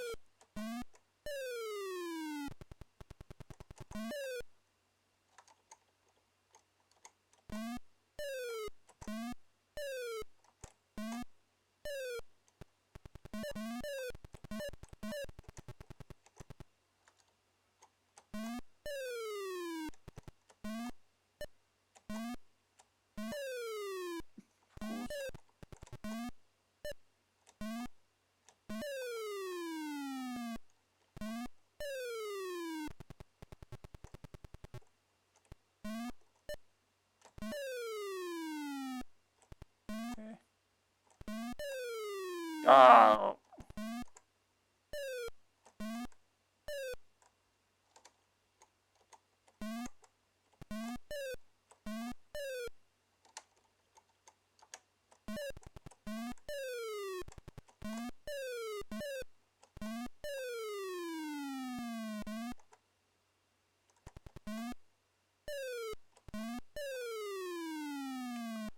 Yeah, this is good controls.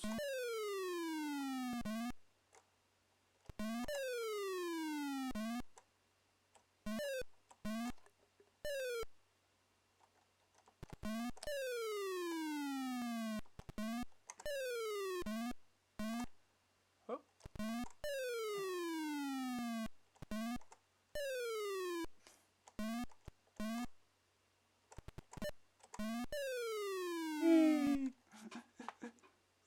Not a frustrating game. No, I can't see this being frustrating at all.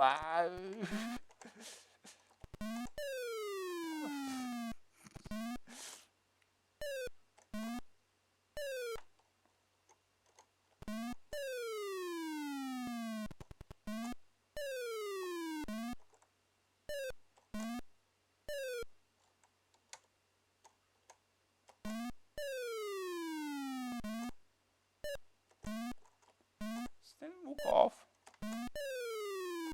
Come on.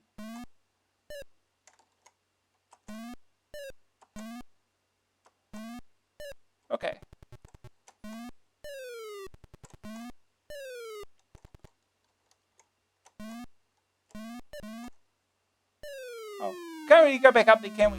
Oh, he's dead again. Oh god, we're stuck in here. What is it?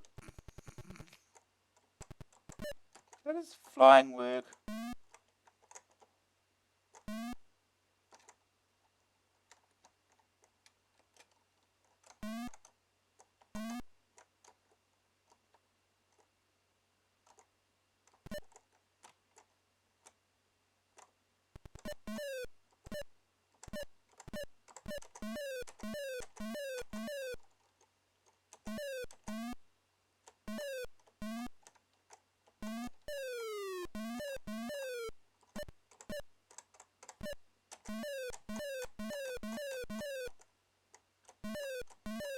Come on.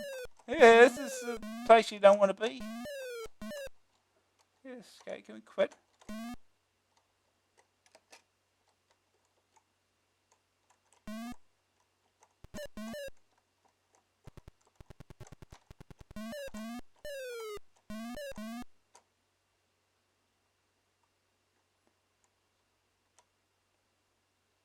We'll just use the drain this.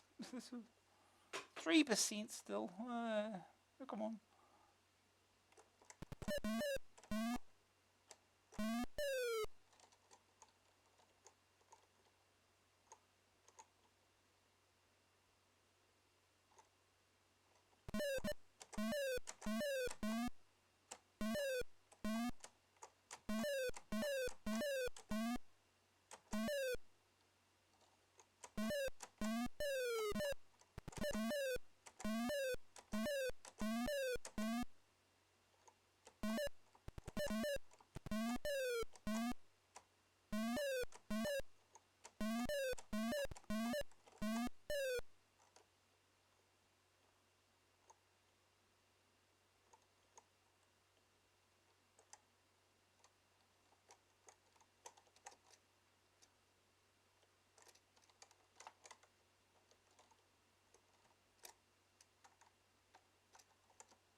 Okay, let's just speed this up a bit.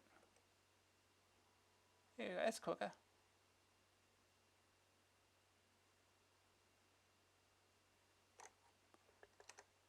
Okay. Let's have a quick look at the instructions. See if that tells me how the flying bit works. See.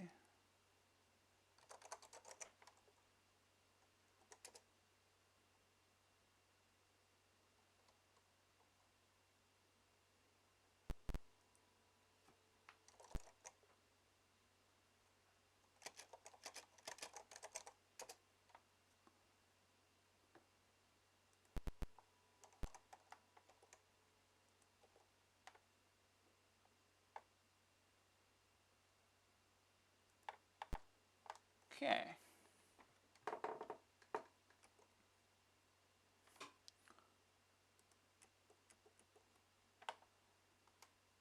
Alright, so this is down on the joystick, which we've been doing.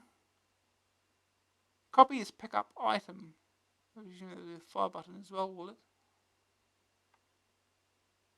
No. Fire is fire, I guess.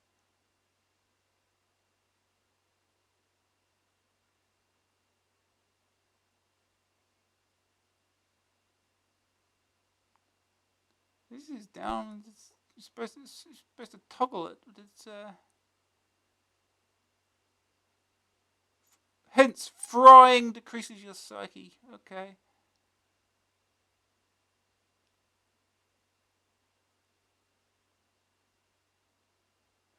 Yeah, so that doesn't really help much at all. So. Okay then.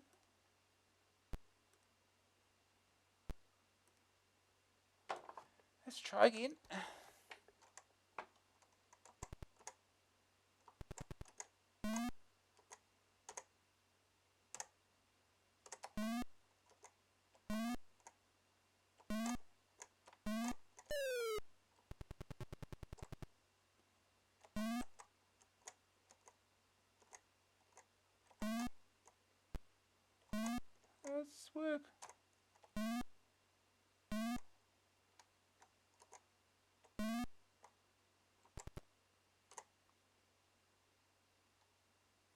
No idea how the flying's supposed to work. Down is supposed to toggle it. It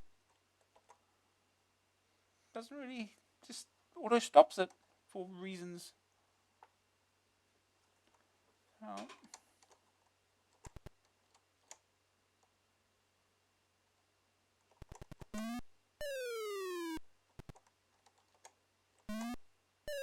Oh. Oh, really?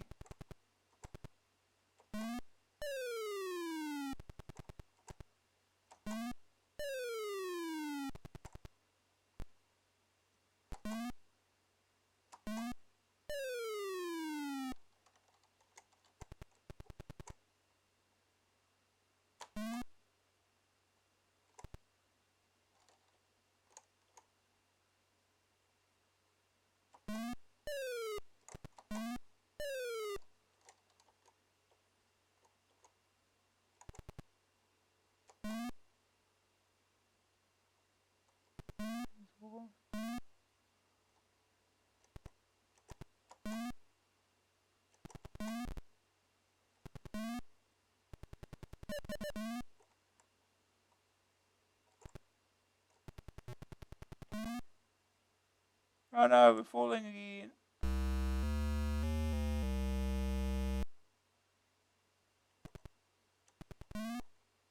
Oh, stop.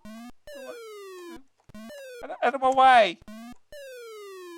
It's kind of rather mean that they don't give you a weapon to start with.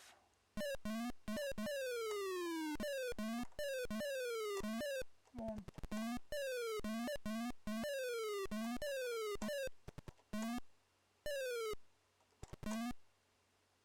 I can't really go back up, can I? I have to go down.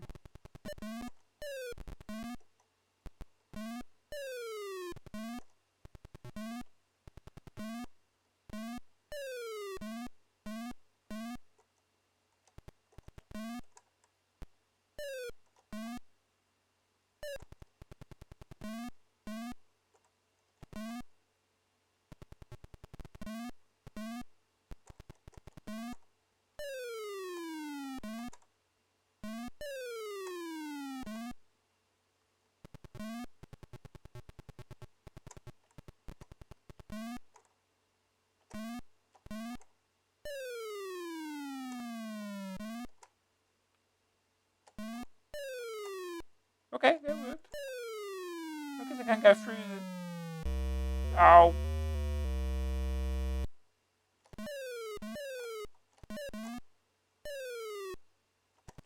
Okay. Then I'll go this way then.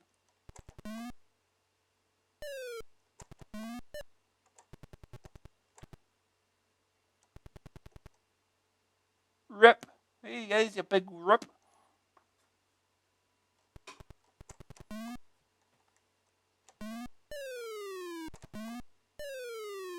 Out of my way. Come on, out of my way.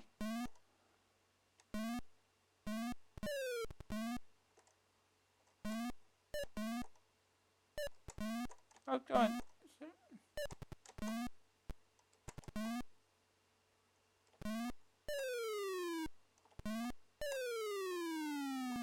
And dead.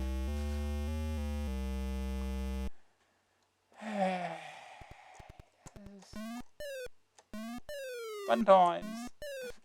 Oh, just...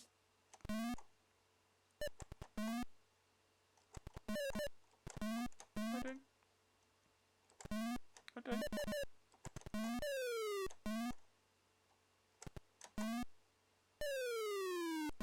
Well, I don't do that. Just hit the wall and go, ah! It's all out of control. And that's death too.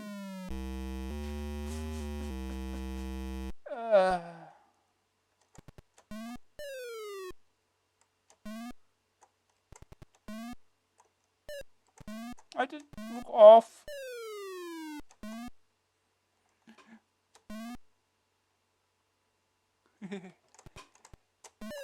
Yeah, the controls are a thing.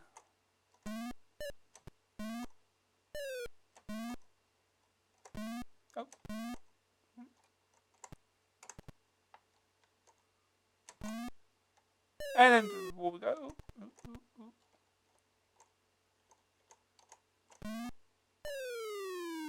No.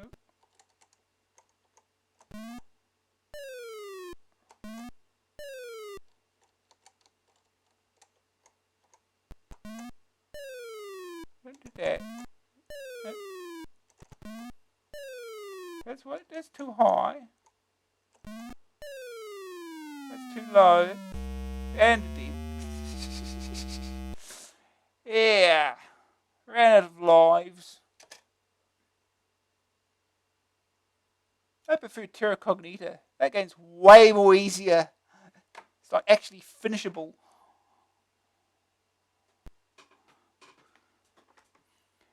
Okay. Head back to the magazine now.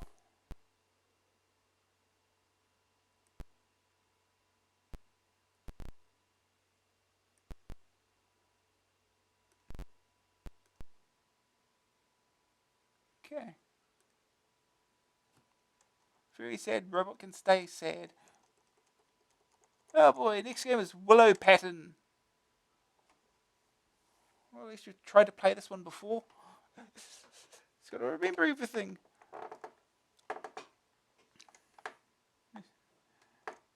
What a genteel name for a game based on a plate and featuring lots of sword-throwing samurai.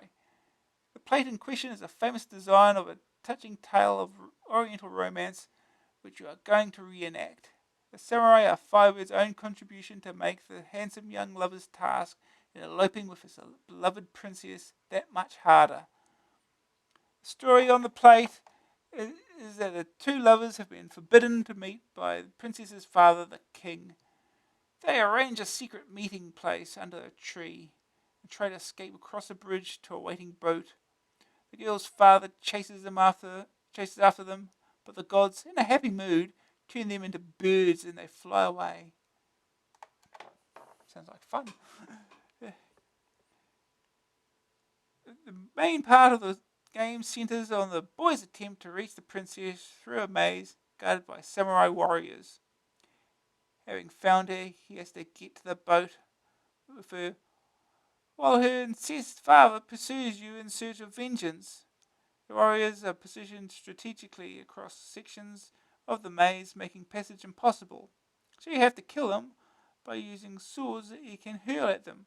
The problem is that they can also throw swords, and you've only got 5 lives. Warriors stand still, swinging their swords, and sometimes if you get too close, they will throw a sword at you. If you can outrun the sword, it will fall to the floor and enable the boy to pick it up and throw it himself. Running into the warriors also kills the boy, so careful progress is needed. Swords are also found lying around on their own, but they will need to be used carefully. The number of warriors and swords are such that you have to cautiously move through the maze, only using a sword when necessary, and not wasting any of them. Yeah, pretty much waste none of them. Got to do everything in the right order. Otherwise, the boy could be left without a weapon and unable to progress any further through the game. The other main source of danger is the bridges that sometimes cross the maze paths. When you run into one of these, the view switches from the overview of a maze to a side view of a bridge. The 3 samurai are crouched on the bridge, reaching down trying to grab you as you leap across stepping stones in a river. A bad jump or getting caught will plunge the boy into the river, losing a life. The princess is located in the upper reaches of the maze, and to get to her will take all your skills. On the way, gems, fruit, and other objects can be picked up, and one crucial object that will open up the section of the maze containing the princess.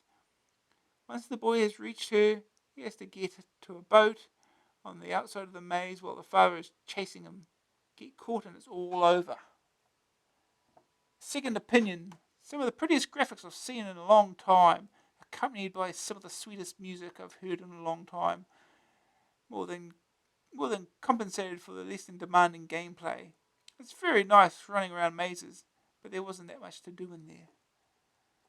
Good news. Cute, colourful graphics. We've got to skip a whole heap to get to the next bit. Actually, we don't, because that's it. I guess they missed a page or something. Okay. So we'll get started there. We don't know how much it rated. But there we go. Not the previous page, was it? No. No. They're just missing a page, apparently. Good job. Okay.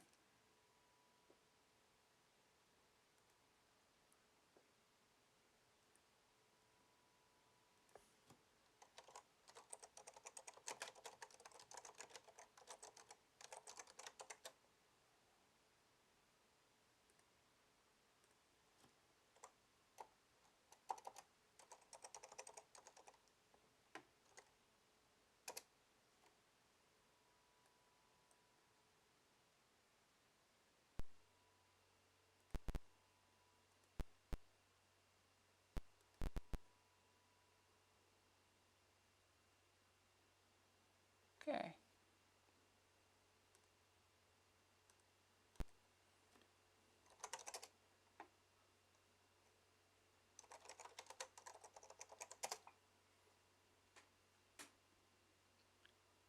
Yeah, I never actually played Willow Pattern before, but I've played on a previous stream and I sort of tried to learn it there. Then I ended up just watching a replay and seeing the end that way. Now I've got to remember to see. Just got to remember everything now.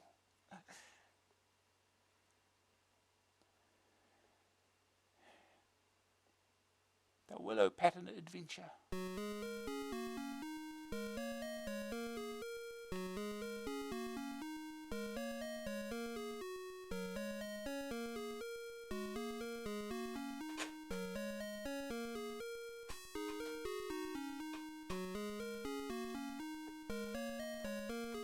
From the people that gave us Punchy. Fire or space? Not really this far.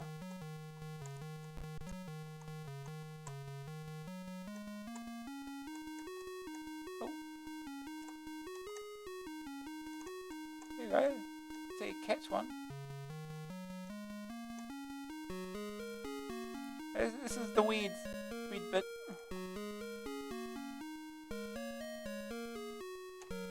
Oh, and it fell off. Good. Oh, fire jumps. Expecting up to be jumped for some reason. Oh, I've got to remember the timing on this now. Okay.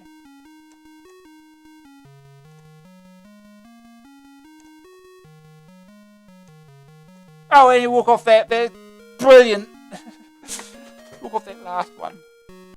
Okay. We're remembering things.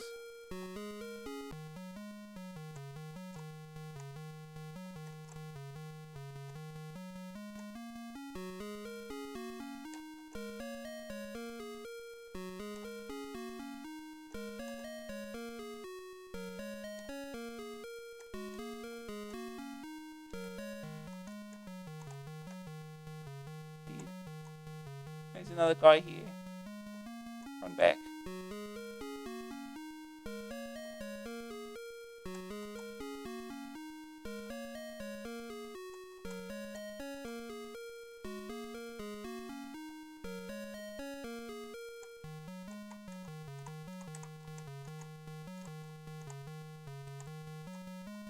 There's a sword.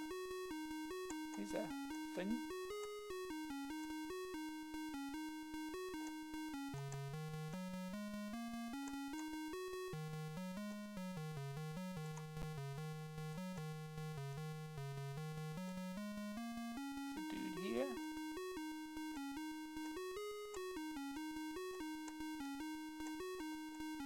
Ow. Can't grab that one then, obviously.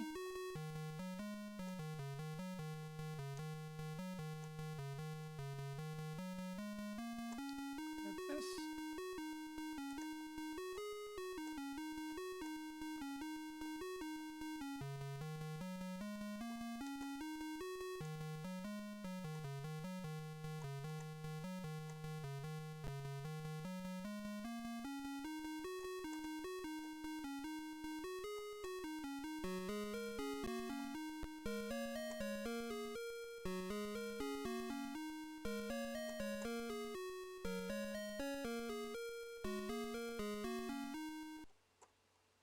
Oh, and that guy's just there. Of course. Of course, why wouldn't he be? We have to go back this way then. Of course, we haven't got anything left to... Oh, of course. Oh no, he's thrown his thing. He ain't got any more to throw. Can I get one off them? I think we're stuck already. Walk off here. Restart.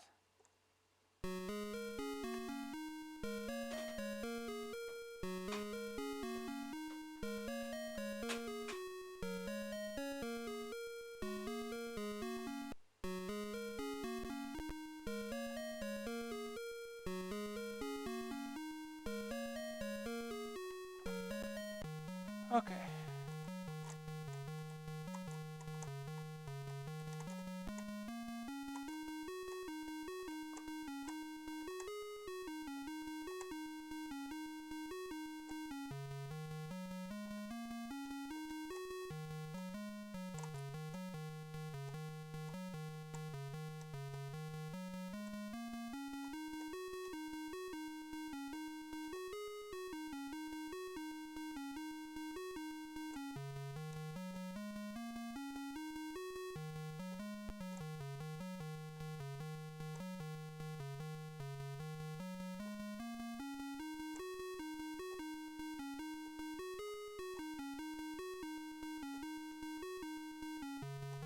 Throw up right. Yep.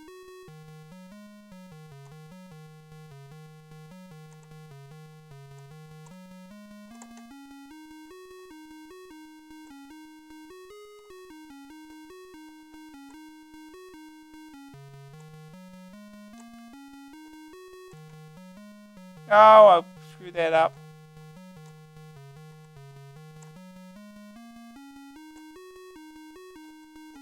Yeah, he doesn't throw one, so you're screwed.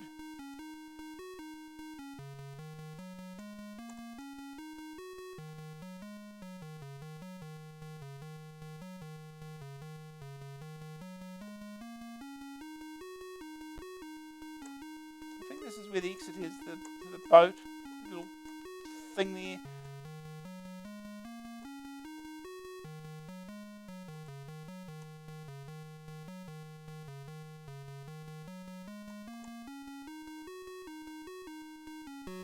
Yeah.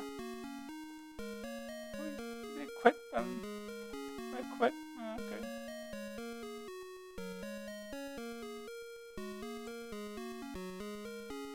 Okay. Try that again. I'm trying to mess it up.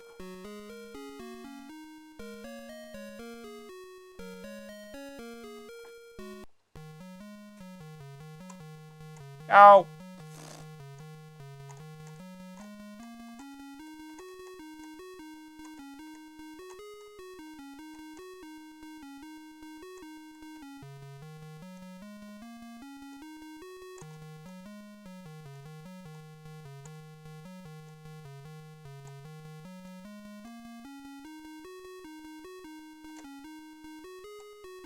Oh, I should have... Oh. Sometimes you move a little too fast.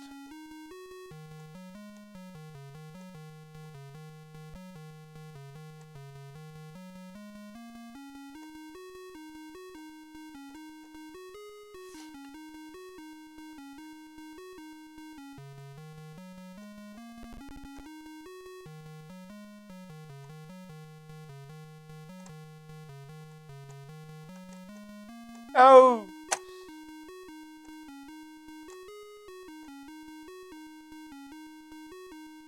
Oh, screw this up again. Let's kill me, come on.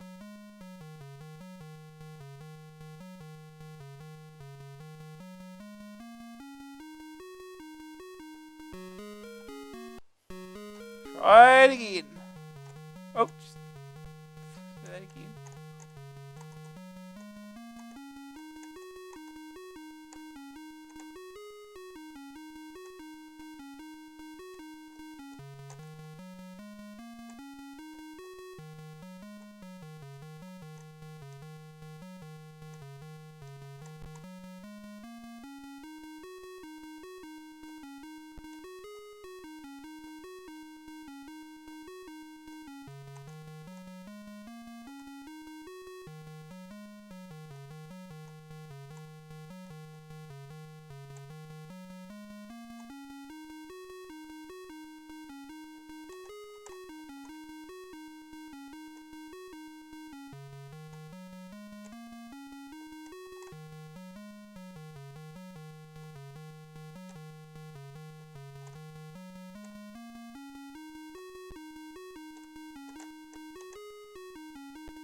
Come on, I can't pick that up.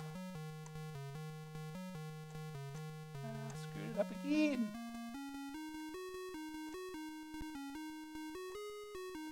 Well, just kill me.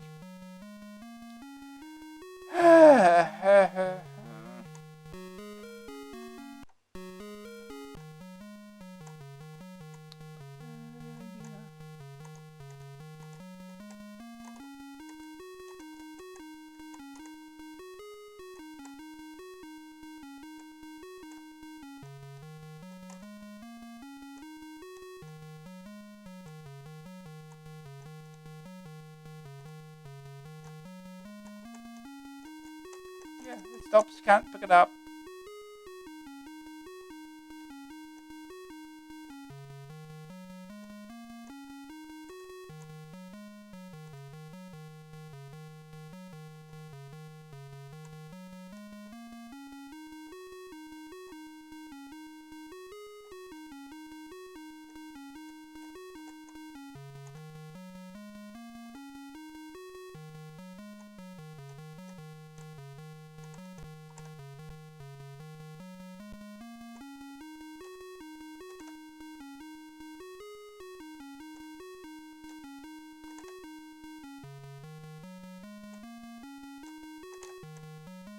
Oh. I haven't got a sword now. Well, now I do, but I won't after I kill this guy.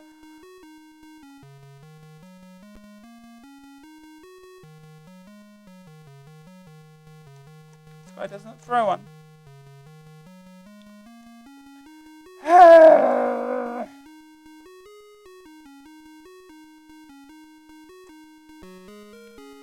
This is annoying.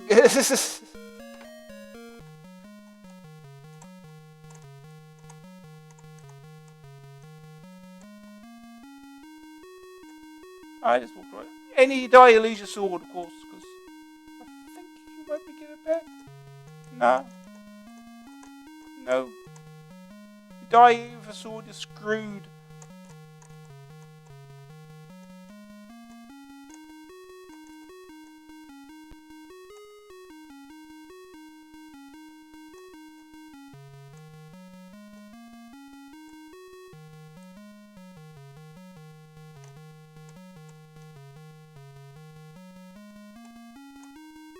Yeah, screwed.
Right.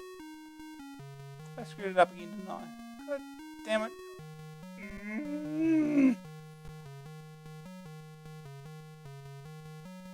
Try it again.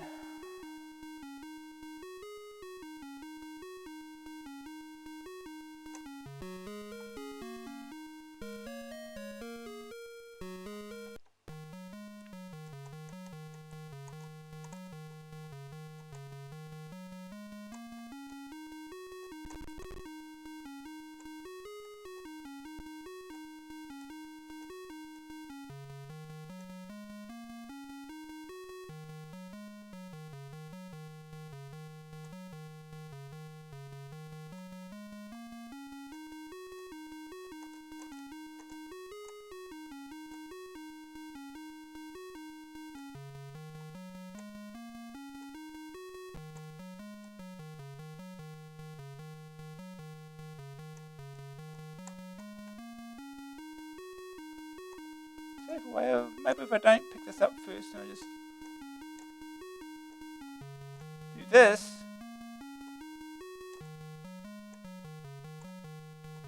This might be easier rather than screwing it up every damn time.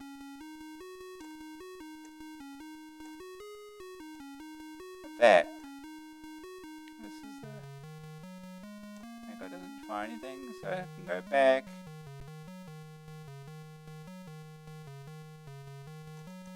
There we go. Makes perfect sense.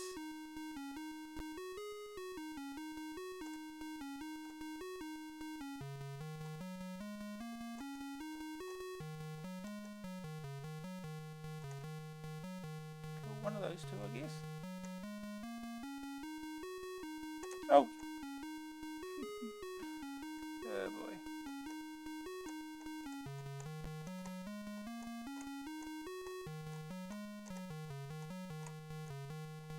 Well, can't get out of that one, can we? Can we? Have to kill him.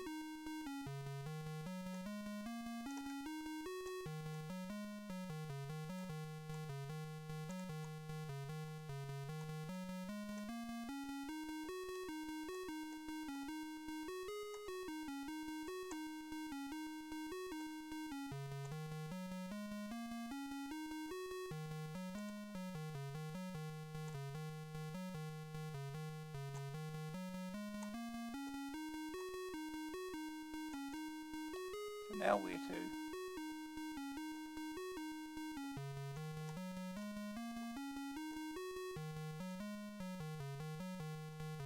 This way, I guess.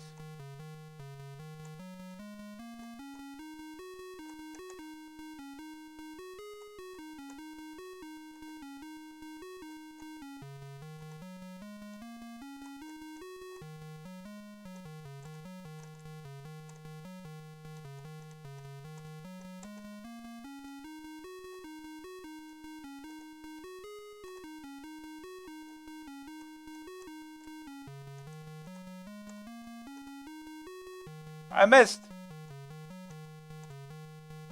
I hate it when that happens. Not this way. Ah, come on! That's stupid.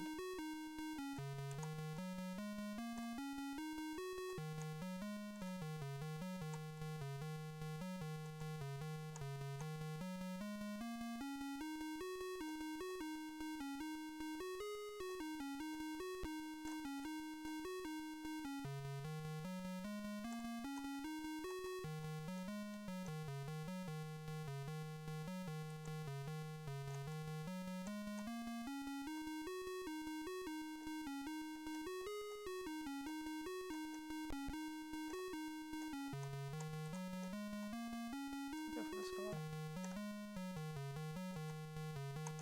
Where's that thing up here? 20%? No, it's just this here. Of course there is. Nothing else. It's good waste. Yeah, but now we're probably soft locked again, I'm sure. Do I need to kill this guy up here? Or that guy down there? Probably that guy down there, I think. Well.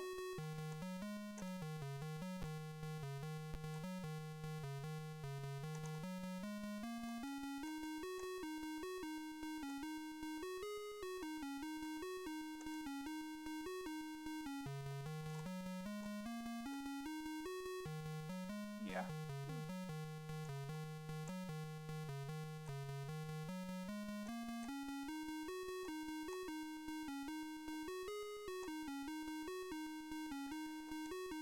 Yeah, not much we can do about that. Oh well.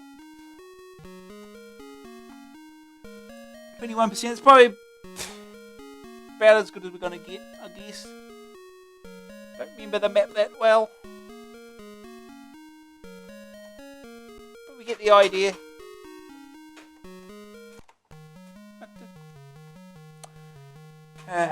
Okay. Magazine.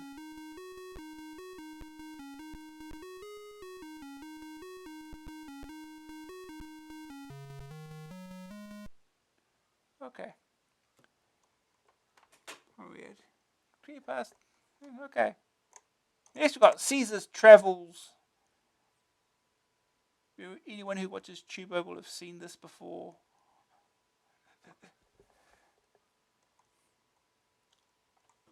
To find good educational software, you have to look fairly hard at the classified ads in some magazines, or make do with what turns up on the computer store shelves, if anything.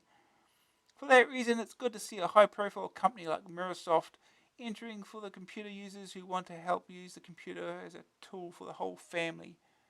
No one is pretending that Travels is a serious educational program, but what it offers is a novel sort of storybook and reading aid that may provide both enjoyment and some learning. It comes in some very nice package, along with a storybook and pictures of Caesar's adventures to colour in. The storybook is more detailed than the game and can be used on its own. Both the book and the game take the form of a series of decisions.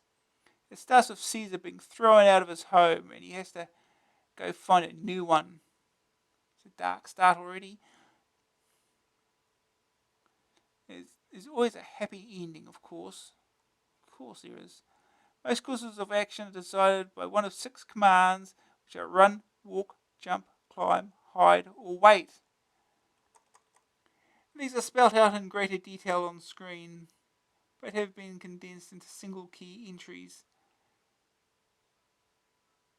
which are on a card that I have not found a scan for. The game featured animated sequences as Caesar goes through his adventures and has some reasonable graphics. The book also has a variable storyline and action choices achieved by turning to a particular page in the booklet depending on which action is to be taken. There are some reasonable pieces of animation in the game, but nothing very spectacular. Caesar gets himself into a lot of scrapes and in many different surroundings. You may find him wandering around the fairground, enjoying the countryside, hiding out in the mountains, helping out 5 men at a fire, stowing away on a ship, or even going off to live with the Martians. Yep, that's a thing. At certain points in the computer program, puzzles have to be solved. These take the form of counting objects, identifying directions, and colours. There aren't very many of these tests, though, and I think a few more would have been great. These puzzles can be attempted until you get them right, or you can go back to a previous choice and take a different storyline. The packaging recommends the game for ages 3 to 9, though the younger group will have trouble with the book and will be better off using the game with an adult. 9 also seems a little high for the simplicity of the game, but stability depends on the individual child, so you will have to judge that for yourselves. Second opinion. Even though this is a game for 3 to 9-year-olds, I rather enjoyed it. I'm not sure what that says about my taste, but I'm not ashamed. Grown-ups may find the gameplay a little on the easy side, and the booklet isn't exactly one of those you just can't put down. But it's a very charming production that younger children should really enjoy. Yes, Caesar is trying to steal some sausages. And good news, excellent packaging and storybook, many different storylines, always a happy ending. Some nice educational interludes for counting, directions, and colours. Bad news, appeal restricted to limited age group. Animation and graphics could have been better. Graphics 60, Sonic's 32, overall rating 67%. It's time to play the only educational game we'll probably play throughout this. So let's get started here.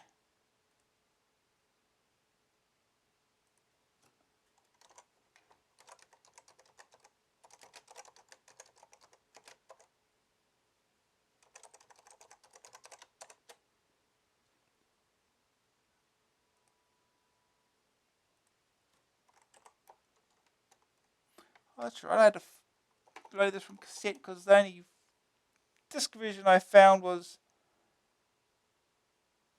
wrong. We'll just say it was wrong. So I'll have to make this from cassette. Should be fun.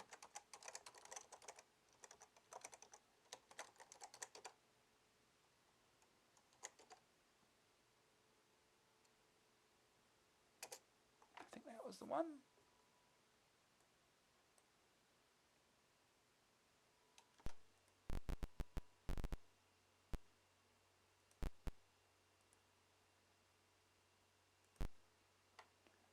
Okay.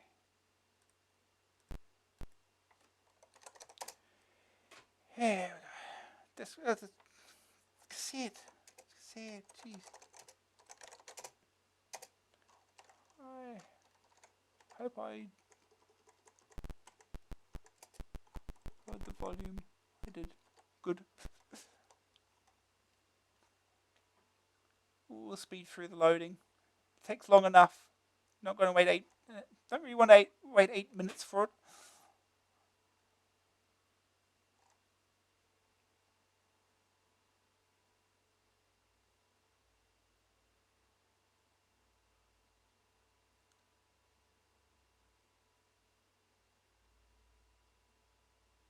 And these are Caesar.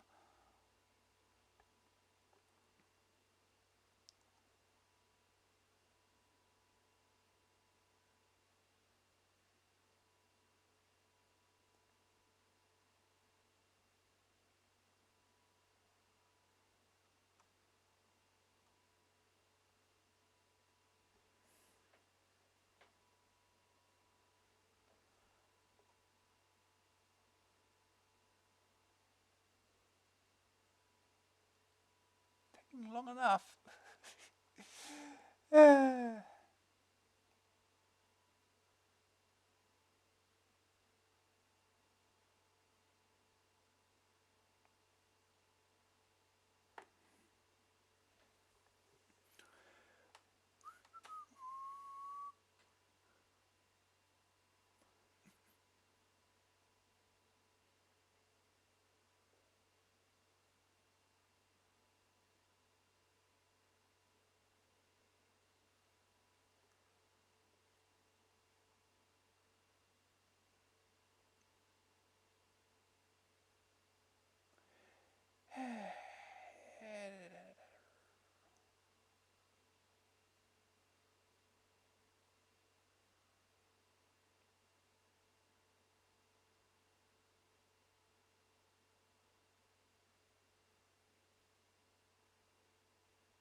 Minute to go.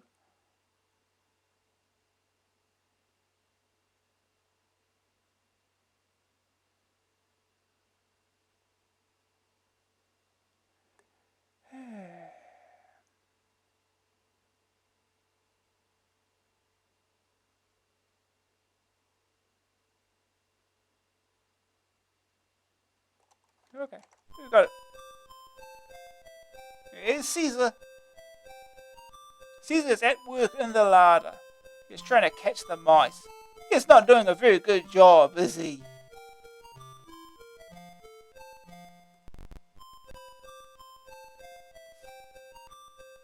Oh, you're not happy.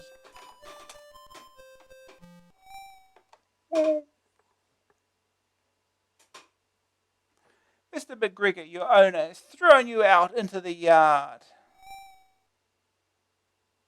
You cry loudly.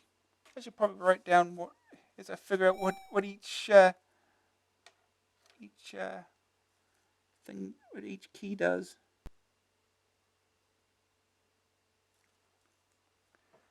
What will you do now, Caesar? Jump over the wall, climb the fence. 1 does nothing. 2 does nothing. 3 does a thing. Looks like jump over the wall. You're in the fishmonger's yard. You smell fish and jump onto the dustbin lid.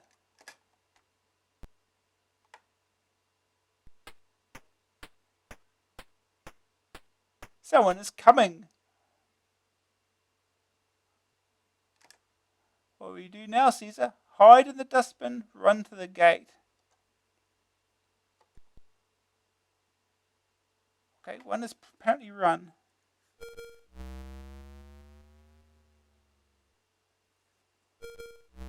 You're on a busy street. A big dog is coming towards you. Uh-oh. What will you do now, Caesar? Run across the road. Wait at the crossing. 6 is wait. Well done. You are sensible to wait. Okay, 6 is wait.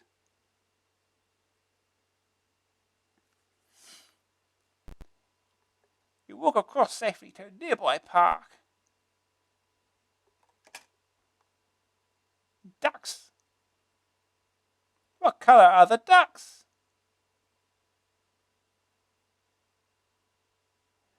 Red, yellow, green, blue. Spacebar to move arrow, then enter. They are yellow. Well done, you got it right, Caesar. Oh dear. Oh no. Oh dear, you've fallen into the lake for some reason. Try to swim. I think he's sinking.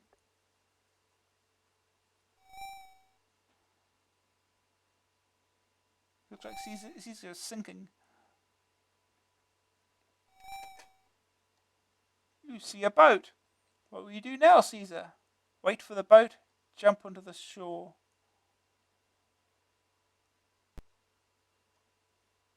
Ooh, wait for the boat. A fisherman rescues you. You fishermen love cats, don't they? He rows his boat to the shore. You jump out, sneezing. What will you do now, Caesar? Wait on the shore, run away. Let's run away, see what happens.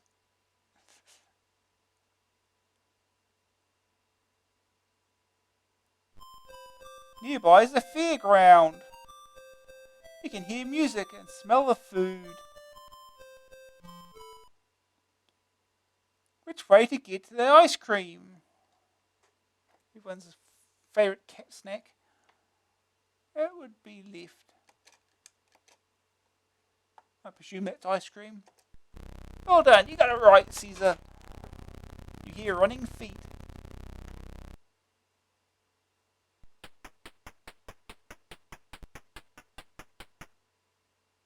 The fisherman is catching up with you. What do we do? What do we do? You see a little car ahead.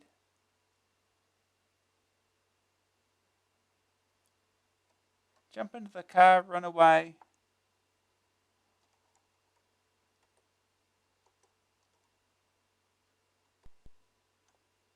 Okay, three is apparently jump.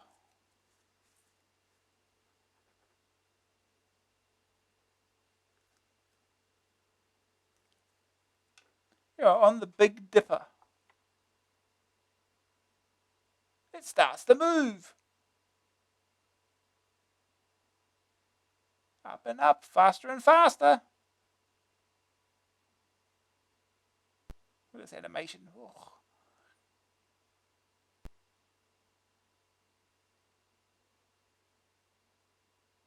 You feel very sick. Very shaky animation here.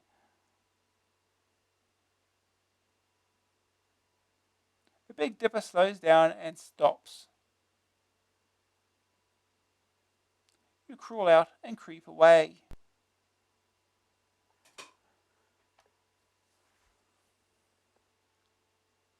Press spacebar to continue.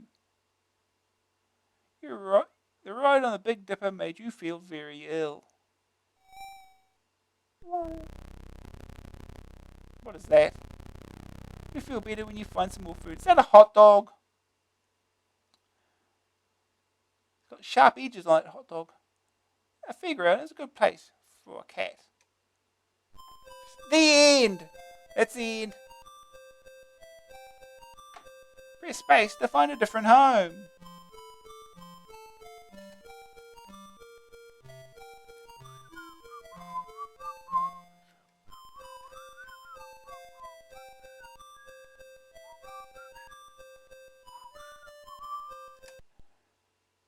Okay, let's go somewhere else, shall we? Mr. McGregor, your owner has thrown you out into the yard. You cry loudly. What will you do now, Caesar? Let's see.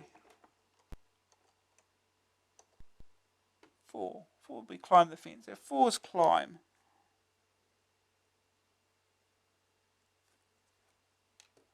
You see a butcher's shop. You feel hungry and grab a string of sausages. He's stealing already. The butcher chases you.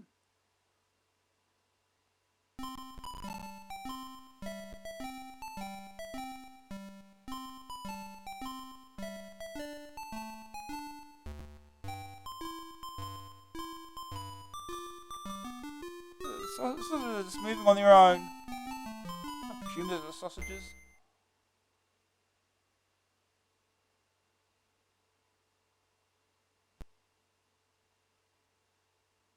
How many sausages, Caesar? 1, 2, 3, 4, 5, 6, 7, 8, 9, 10, 11. Well done, you got it right, Caesar. An old lady comes towards you. Oh no, run. He says, give those sausages back to the butcher and come home with me. Run away, old lady, run away.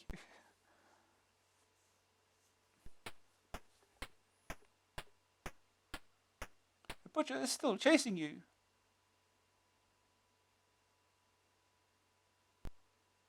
You see a car with an open boot. Look at that drawing of a car. Look at that wonderful drawing. Jump into the car boot, run the other way. We will jump into the car boot, see where it takes us. No one will notice. No one will suspect a thing. Apparently that was the back of it. You are trapped in the boot of the car.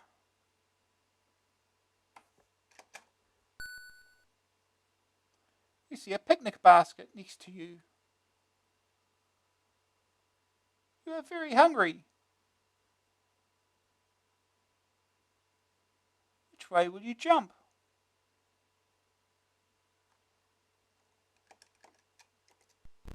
Well done, you got it right, Caesar. You eat some of the food in the basket. Then you fall asleep. Suddenly, the boot flies open. Flashing! You jump out and land on the grass.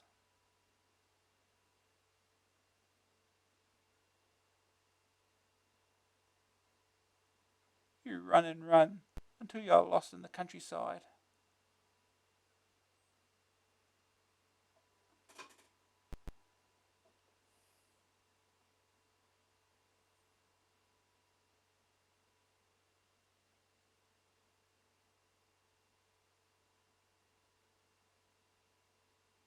Not much in this countryside. It's all just grass. You walk down the hill to a farmhouse.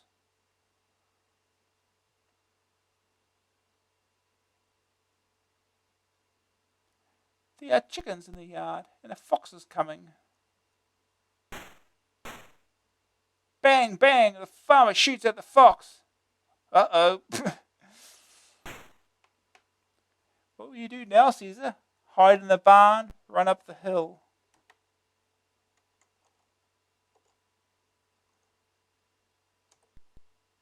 5 is hide, it would seem.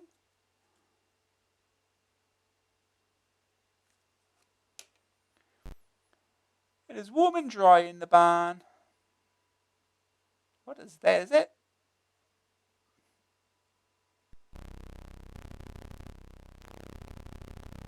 You make friends with a black pony. That's a horse. Horse's legs. The pony likes you, Caesar. You fall asleep in the barn.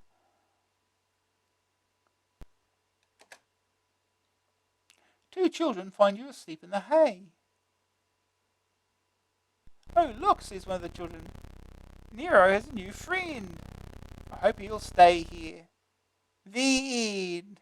Press space to find a different home. Yeah, there's plenty of endings here. Let's do one more. We'll do one more. You're thrown out in the yard again.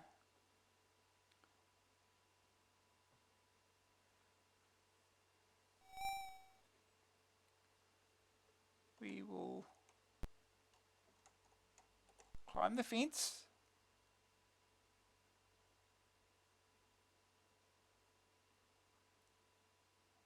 The butcher's shop.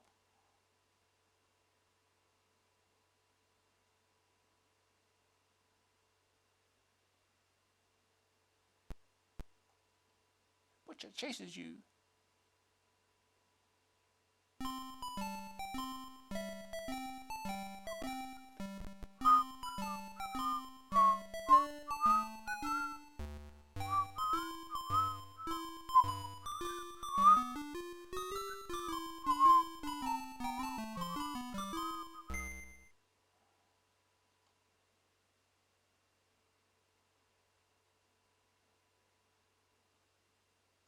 How many sausages, Caesar? 2, 3, 4, 5, 6, 7, 8, 10, 12 this time. Well done. You got it right, Caesar. An old lady comes towards you.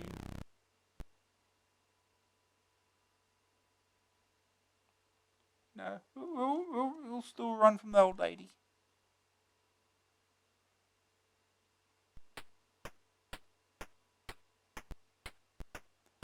Butcher is still chasing you.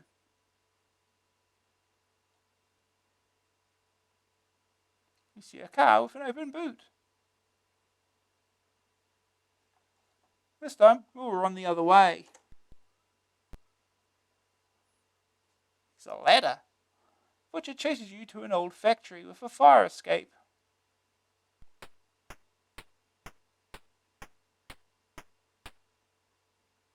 Quickly, you climb onto the roof.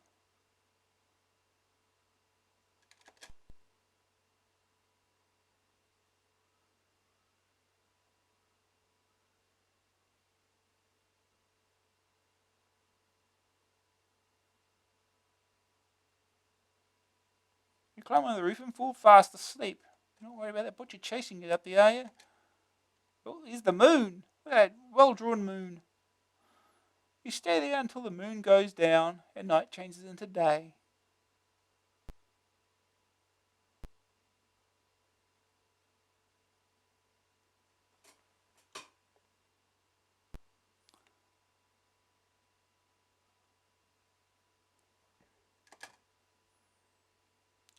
In the morning, you climb down. A dog chases you into the street. You see a lorry and a dust cart.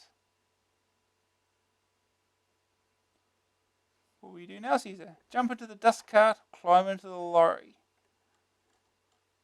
She'll climb into the lorry.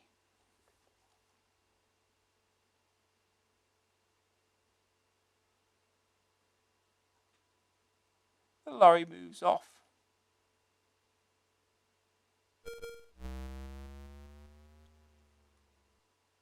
You fall asleep. Again? Well, I suppose he's a cat, I guess. You dream about the mice in the pantry.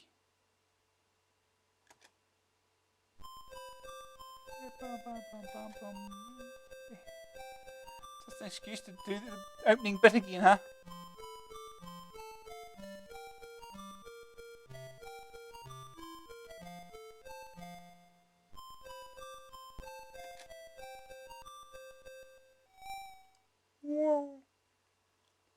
When you wake up, you see a fairy. You're at the docks.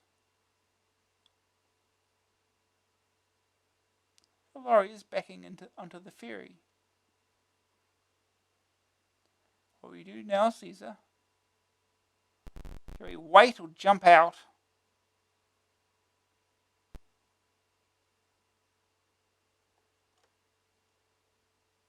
We'll jump out.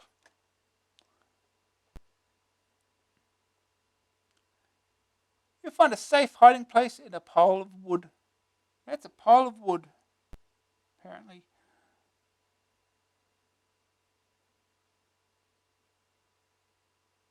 Look, he's camouflaged now. Somewhere a radio is playing. Can you guess the tune?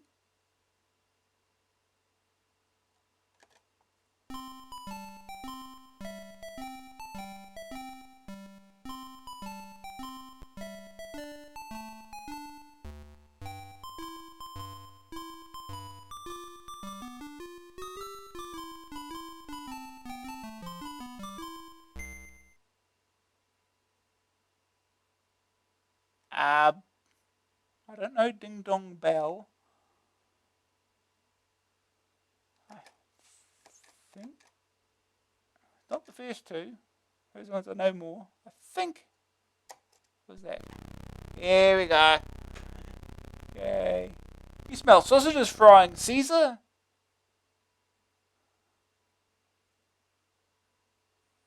Back to the sausages again.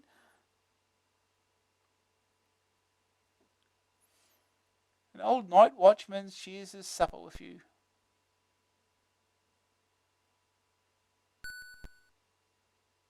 He wants you to stay with him.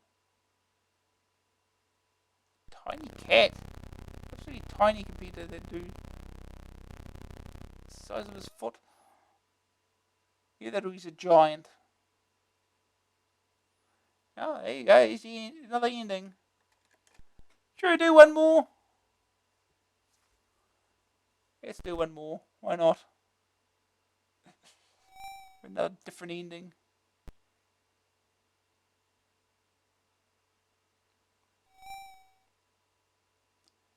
We will jump over the wall again.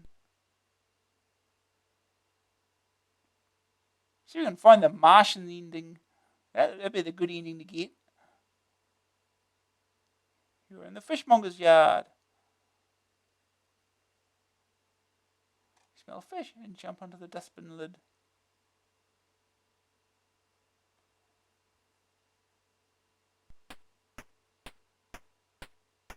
Someone is coming.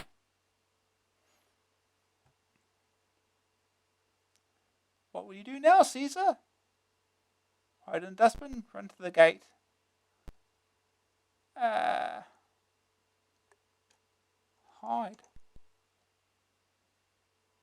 Night falls. Is that moon again? Not hiding very well. See his ears sticking out.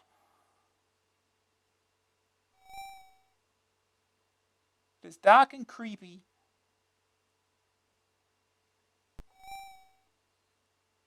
You are afraid. What will you do now, Caesar? Wait in the bin, run away. Wait. Some hungry cats knock over the bin.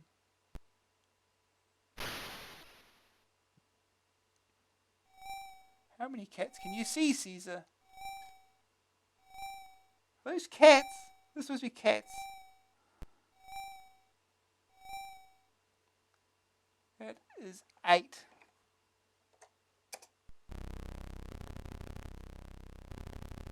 I think outnumbered. The fishmonger wakes up and he's very angry. Oh, here we go, going to get chased again. Jump over the wall, climb on the roof. Climb on the roof.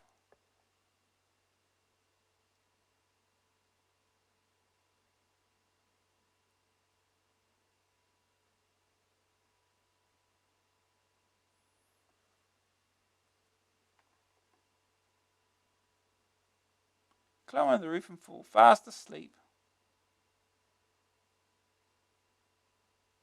You need to sleep around to this bit again.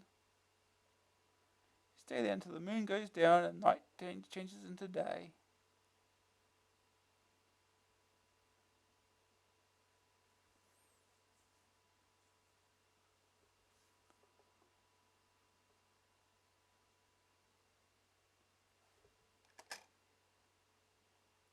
the morning you climb down. We're over this bit again.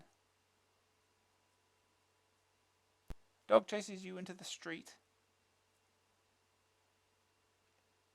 You see a lorry and a dust cart.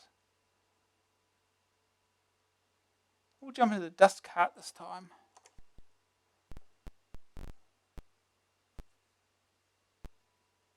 The dustbin wagon drives to the dump and tips out the rubbish. I presume that includes Caesar. Yep. Smell is horrible. Hear a man say, "Look, there's a little cat down there. I'll take him home with me." Yeah, okay.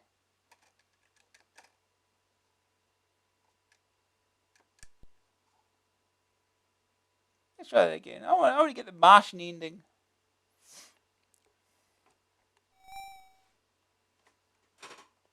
You cry loudly.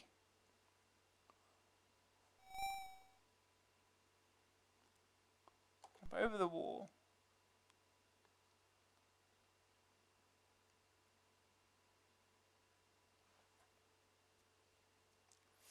You're in the fishmonger's yard. You smell fish and jump onto the dustbin lid.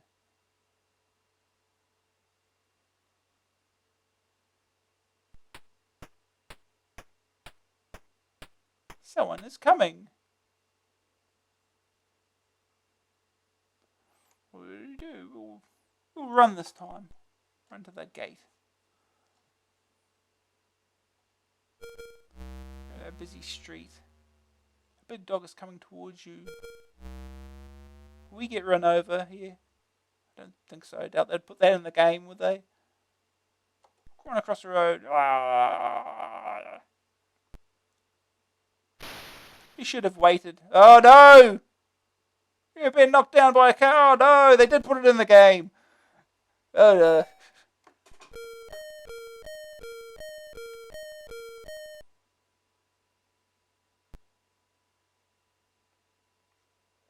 The car stops and the driver is the vet. How lucky. He picks you up and puts you in his car.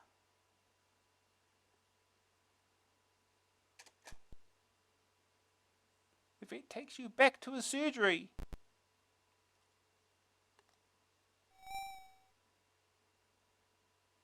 Your leg hurts and he says it is broken. You feel very sleepy. Uh-oh. You dream about the mice in the pantry. It's dreaming again.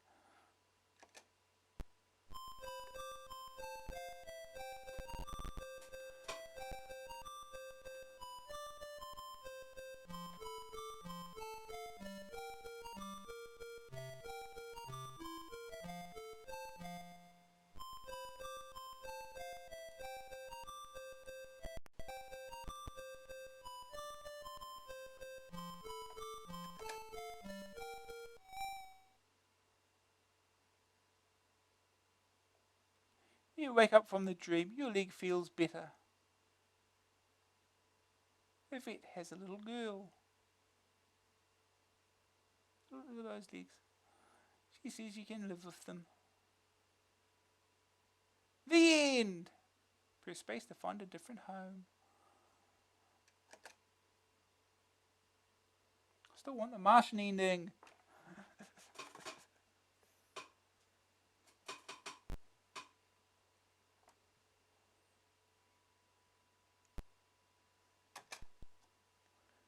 One more try. It's nearly 11 o'clock.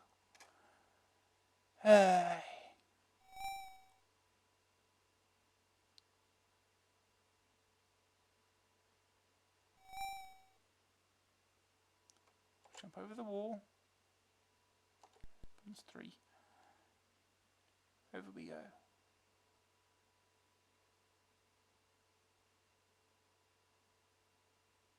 You're in the fishmonger's yard.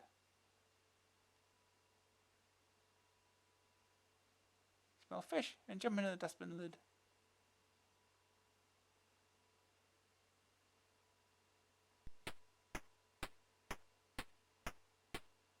Everyone is coming.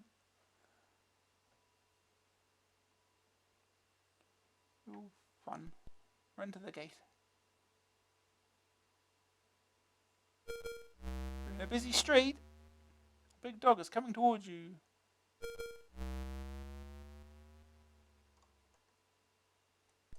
Oh, wait. Well done. You are sensible to wait. You walk across safely to a nearby park.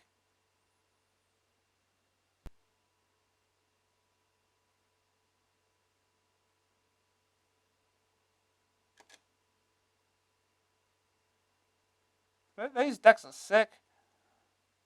What colour are the ducks? Sick coloured spot. Red.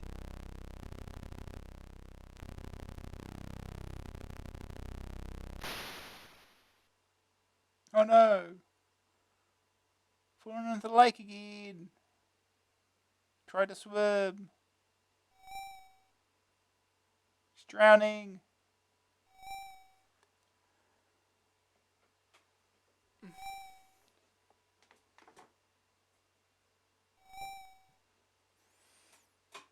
What do we do now, Caesar? Wait for the boat. Jump onto the shore.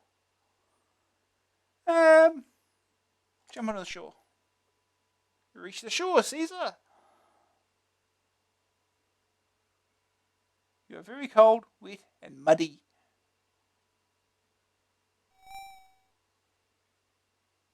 You need a warm, dry place to rest.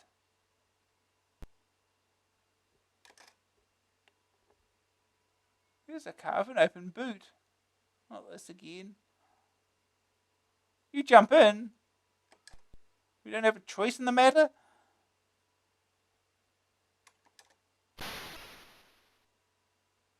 You're trapped in the boot of the car.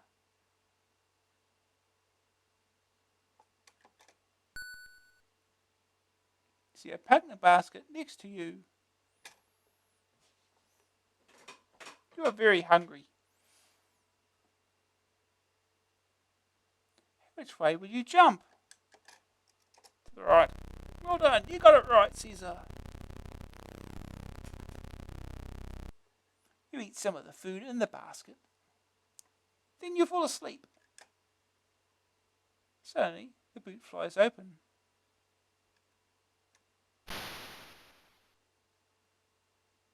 Flashing. Jump in and land on the grass. Back to this bit again.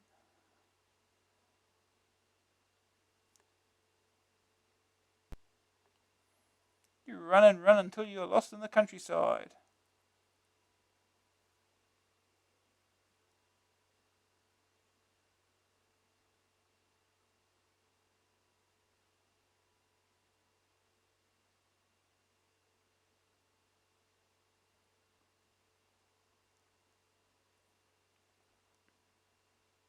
Still running.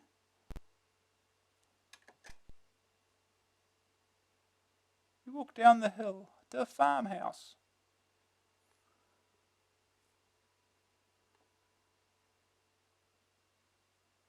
There are chickens in the yard and a fox is coming. Bang, bang! The farmer shoots at the fox. What do you do now, Caesar? Well, run up the hill, because we hid in the barn last time.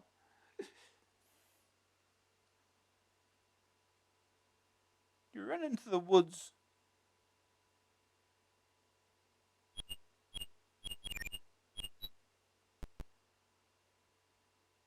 It gets dark and scary.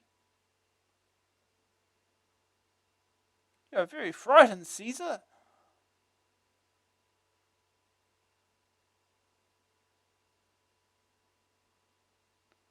You hide in a rabbit hole. You dream about the mice in the pantry.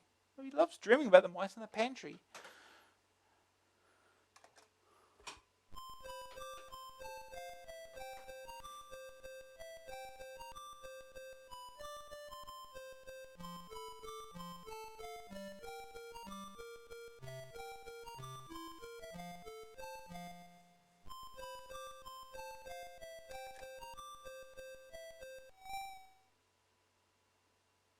What is that?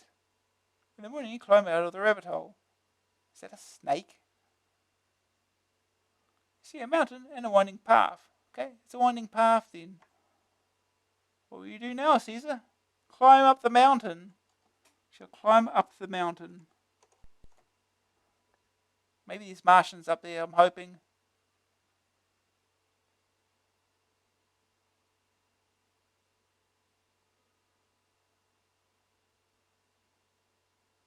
This is climbing. A cauldron? What the hell is a cauldron doing here? You climb a mountain and find a cave.